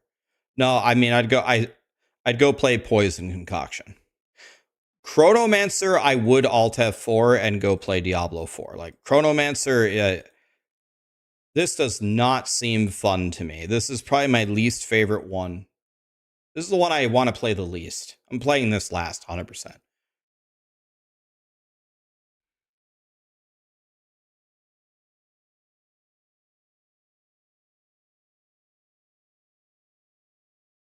Yeah, Chronomancer is going to be about as fun as Diablo 4, I'm guessing. What am I going to play first? I'm strongly leaning toward Stormweaver. This seems like the one I would like the most. I really want to try those elemental pools. They might be dog shit, but I really want to try them and see if they're good. And if they're garbage, I mean, whatever. I'll just respec out of them.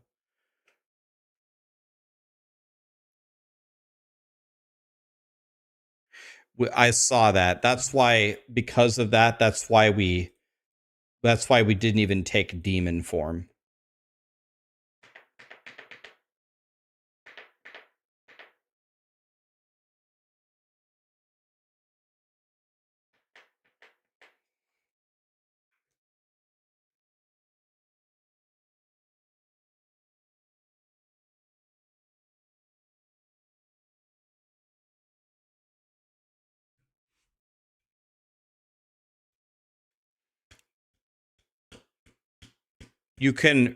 When you choose what you ascend to, so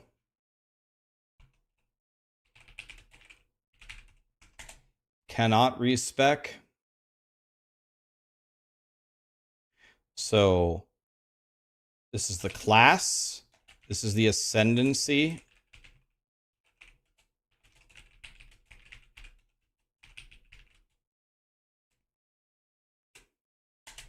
Let me tidy this up a bit.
Okay.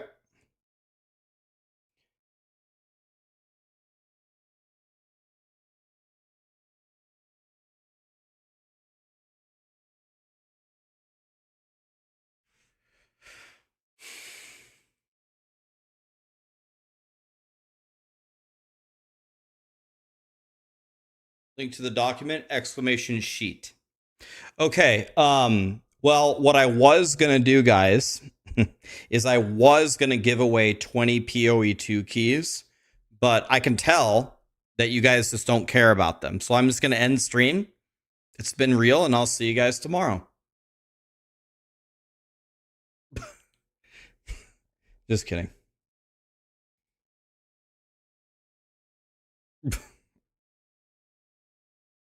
Okay.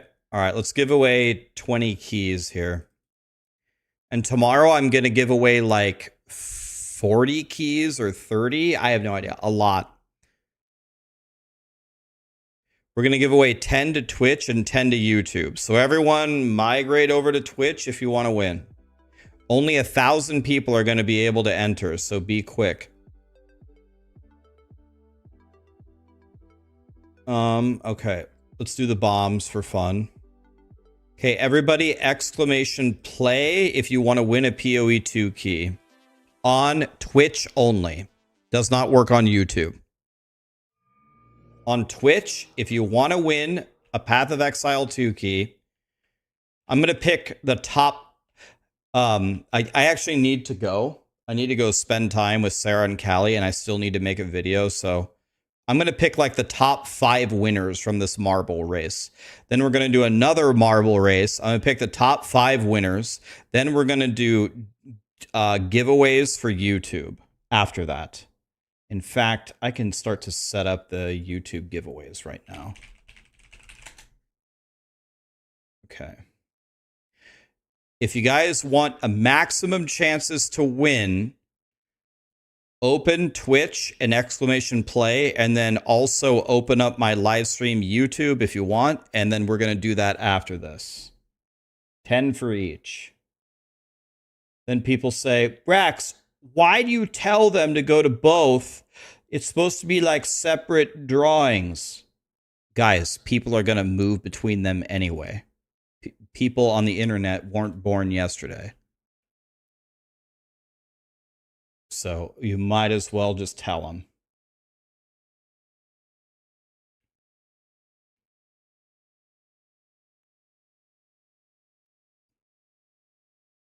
Okay, let's go. Okay, you can stop play for now. Stop for now, and let's do the race. And then wait, and then join the next one. Okay, let's see who we're going top 5 here.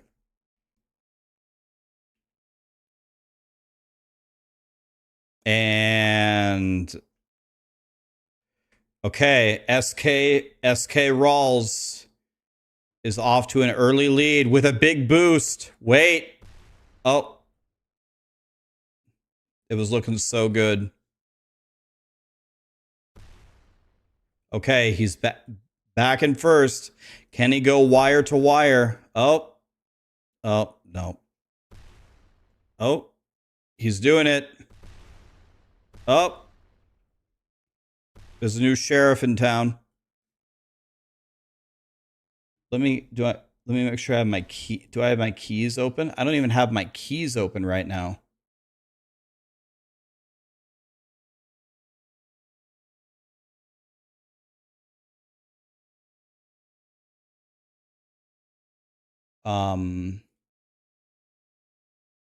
Okay, here they are. All right. Okay, who's winning here? Dragorian. Oh, he's doing well.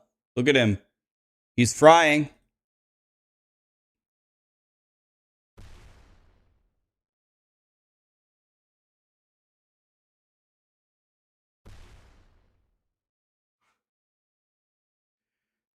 He's doing it. It's the end right there. And he's dead. And he's gone.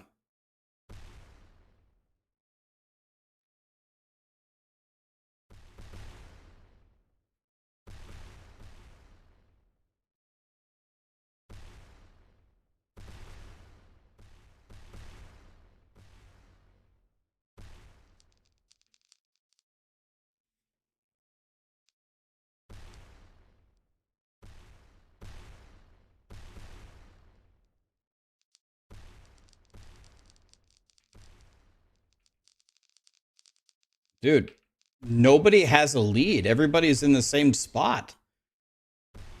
Oh my God. Anybody could win. The real Rapture is so close. And now he's not. And okay. Oh, okay. Oh my God. The real Rapture. Oh my God. Okay. All right. I'm going to give away 5 keys here. Here you guys go. All right. Here we go.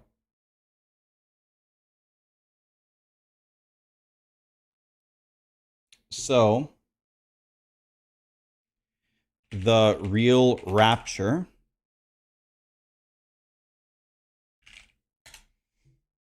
You need to redeem these keys on the Path of Exile website, not Steam.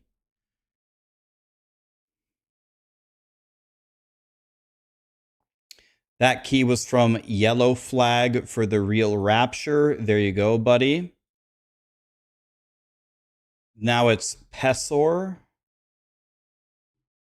Okay, let's message Pessor. Love you too, buddy. Don't worry. So thank you, Yellow Flag, for that one. This is from Leo Degarius. He gave me 5 keys to give away. He's a god. There you go, Pessor. Next is Turtlu.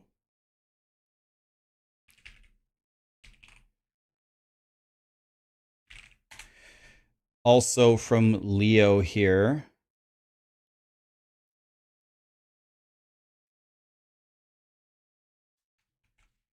Okay, there you go, Turtlu. Okay, next is going to be Eat You Bean.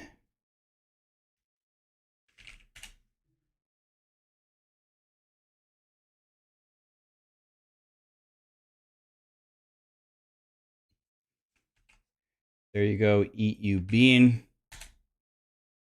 Also from Leo. And then Dark Saint.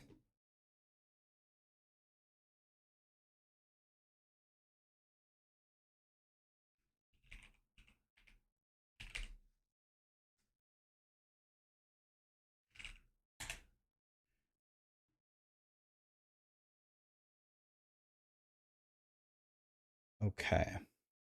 There you go, Dark Saint. There it is. Okay. Random track. Let's go. Everybody exclamation play. Get in there. Oh, what's this? Okay, and then we're going to do the YouTube drawing shortly after. If you want to save me immediately after I give away these 5 keys, I'm instantly starting the drawing for YouTube. So if you want to, open it up now. And I see a bunch of you are throwing me a sub on YouTube and a like. Thank you, guys. Appreciate that. And follows on Twitch. Thanks, guys. I know most of you are just here to win keys. You don't give a shit about me. Honestly, I don't blame you. That's honestly the way to do it, really.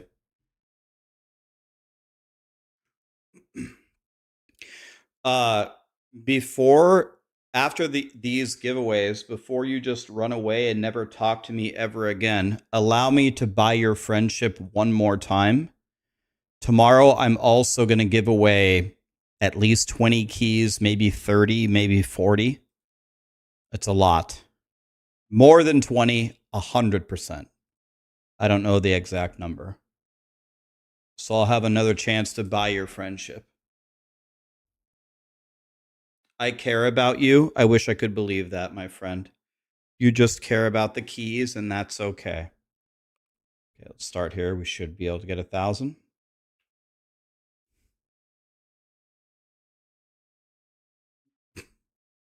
I'm kidding. It's okay. Yeah, I'm okay. Don't worry. I'm not depressed. Okay, let's see who wins this. Why out of all people did it follow Blue Skies? Okay, here we go. Okay, let's see. Who's going to get in there first? Okay. Jin-san. All right. Okay, not the best. Not the best. Okay, Melq. What can Melq do? It's actually Luke. Look at his speed, though. Oh my god. Oh my god, straight through? This guy was born for this track. Oh my god. He's doing it. Oh my god, he's dead. Wow, monkey broskies. We should have known all along.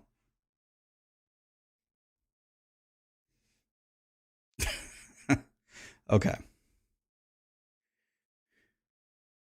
Money broskies, by the way, not monkey.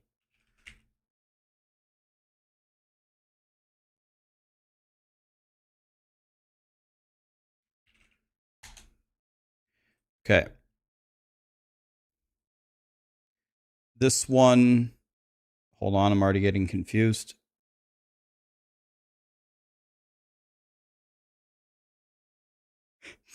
Hold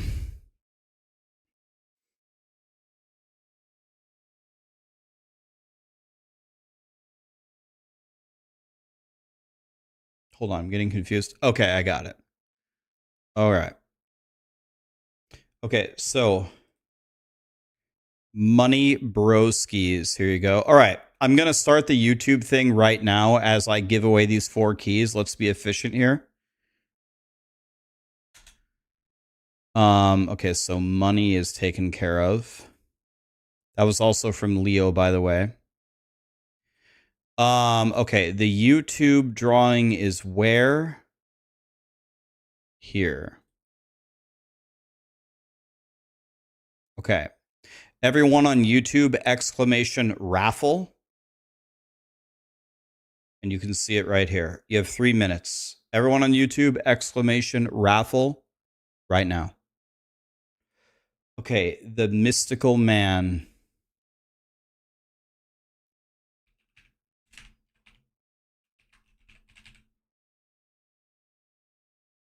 Okay.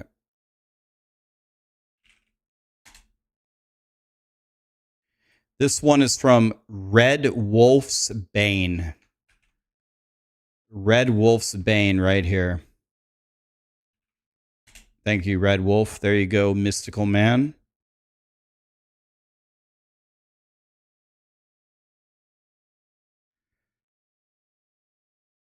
Okay, the next person is Ragnar the Merciless. God, I love Vikings.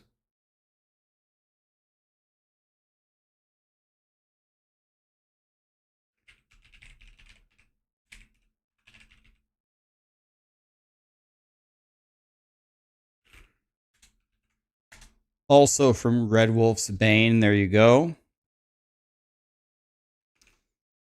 This next one is also from Red Wolf's Bane. We got Zerk Link.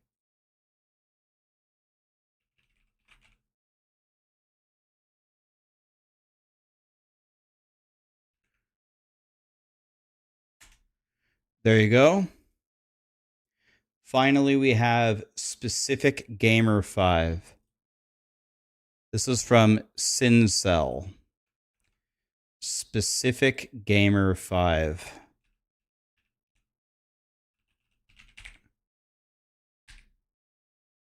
Or maybe it's Specific Gamers. There you go. And that was from Sincell. Okay, I'm going to draw 10 winners from YouTube. You're welcome, Ragnar. Don't worry. GG's. Okay, marbles is done.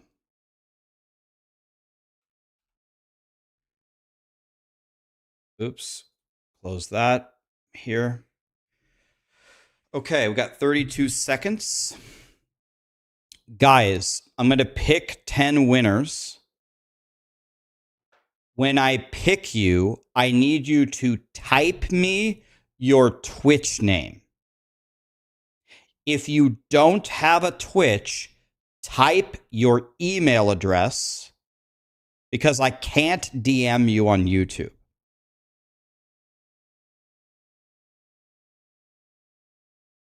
Here we go. I'm going to draw 10 winners. Okay.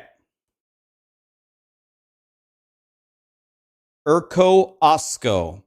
Type in YouTube chat your Twitch name. If you don't have a Twitch, type your email address. Was good 2. You win. Need your Twitch name. Type it in YouTube chat. 7. Type in your Twitch name. You win. Kinner B1. You win. Dragon King. You win. What's your Twitch name? Urko, you won, buddy. Type your Twitch name. There we go. Okay, let's take care of was good here.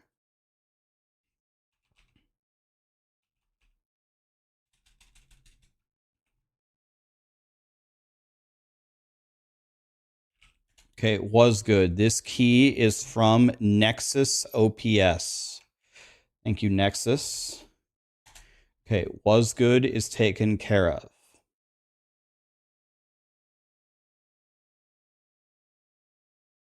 Urko, I need your Twitch name, please.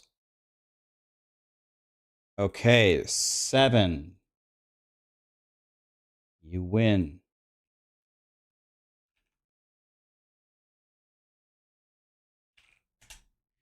This one is from Nexus OPS again. He gave me 3 of them. What a guy. Boom. You're taken care of. 7 is done.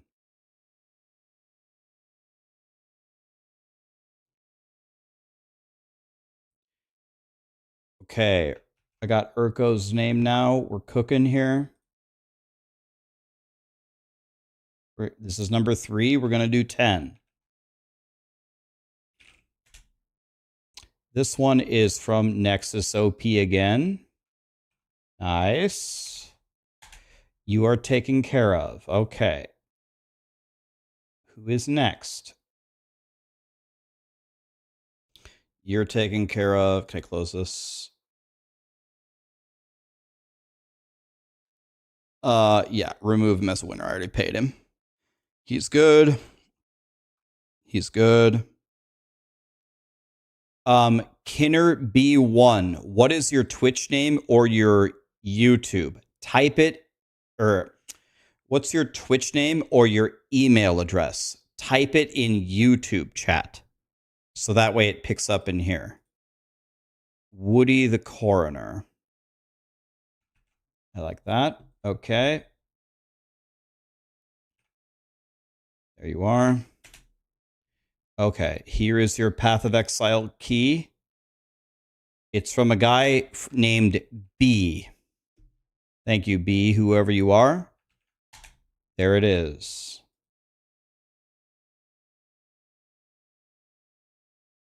Okay, you're taken care of. There you go.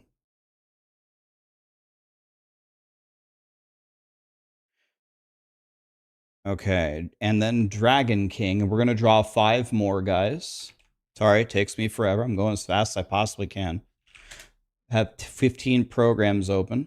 This one is from Diabloon. Thank you, Diabloon. Boom. Dragon King is done. Okay, we're going to draw 5 more names right now.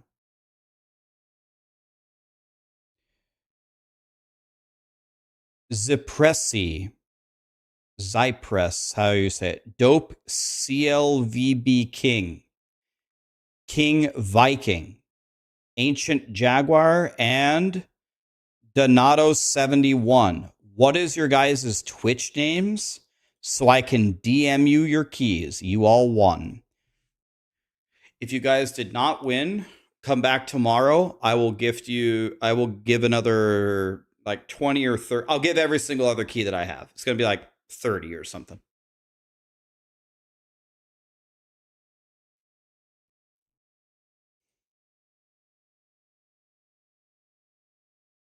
Okay. Here's Dope King.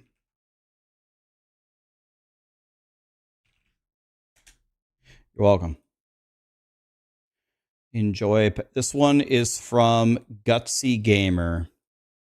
fact, if you want to stay for 2 seconds, I can tell you how many I have tomorrow. Let's see. 1, 2, 3, 4, 5. So 1, 2, 3, 4, 5, 6, 7, 8, 9, 10, 11, 12, 13, 14, 15, 16, 17, 18, 19, 20, 21, 22, 23, 24, 25, 26, 27, 28. I have 28 for tomorrow. Yeah, so I'll probably have 30 by the time. I might even have 40, you never know. I have 28 for now. Unless something goes horribly wrong. All right, there you go. So that's done.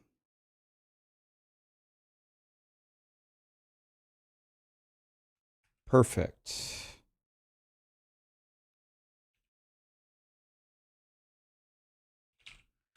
Okay. These next two are from Miklash.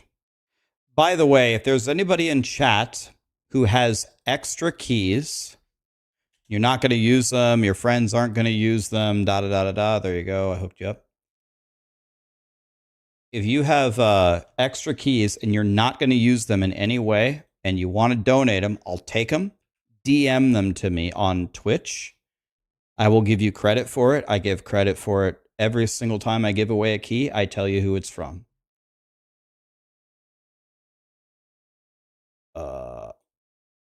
Which one did I just give away? Okay, yeah, that's what I thought. This one is also from Miklash.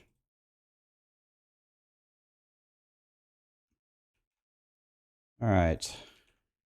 Hunt Pro, there you go. You have it now.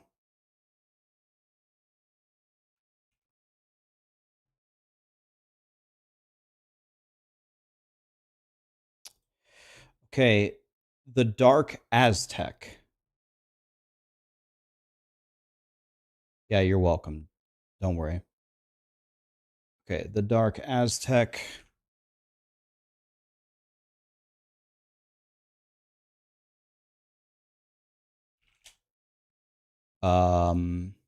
This one is from Shanail.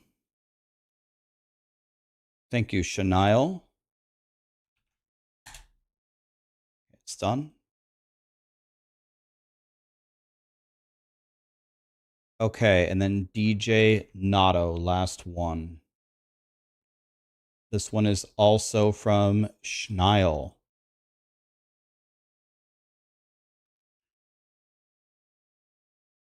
Okay.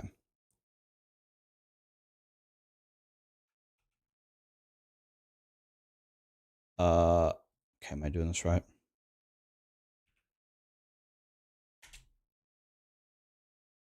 Yeah, there you go. All right, we did it. It's all done. Whew. That's kind of exhausting.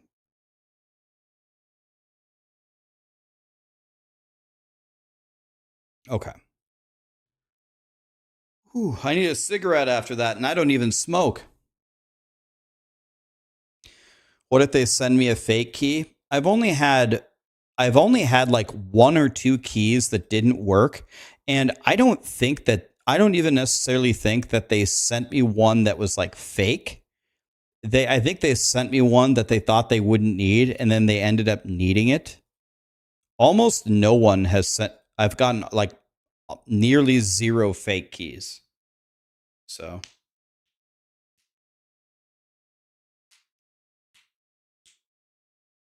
Yeah, you're welcome, Grumpy. Everybody, you're welcome. Again, only some of these keys are from me. A lot of them are from other people that just send them to me.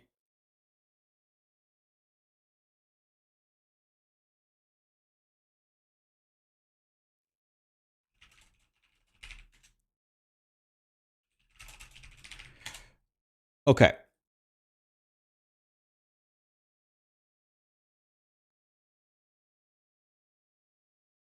By the way, guys, you guys want to see something before I leave?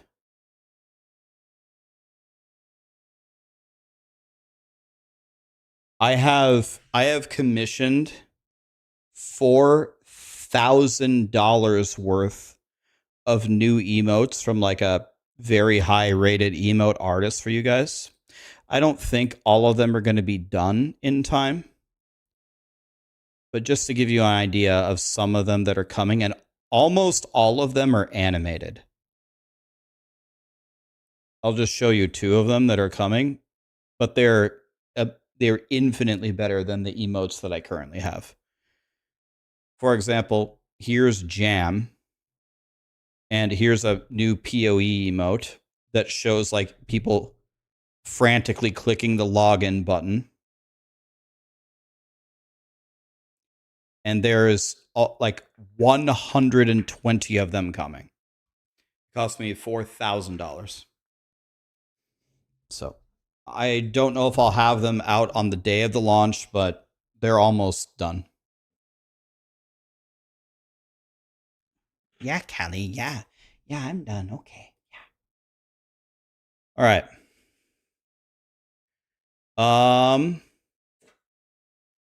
Let's raid. I've raided Fubgun. I've raided Mods. I've raided Karn. Why don't I raid Moxie? I really like... Why don't we raid Moxie? I never get a chance to raid Moxie. I've raided Aaron a million times. I love Aaron. I've raided Ben before. Let's raid Moxie. I haven't raided him in forever. Okay. Tomorrow we're giving away like 30 keys again. Isn't that right, Candy? Are you excited? Let's raid Moxie because I never get to raid him. I like him and he's a Maxroll boy. Let's do Moxie. Yeah, Moxie is the Borderlands guy. Exactly. He's a friend of mine. He's an ARPG player too. He's on Maxroll, guys. 2,000 left already? Well, yeah, I told you. Nobody actually likes me. They just want the keys. I know how the world works. Have a good one, guys. Thank you so much.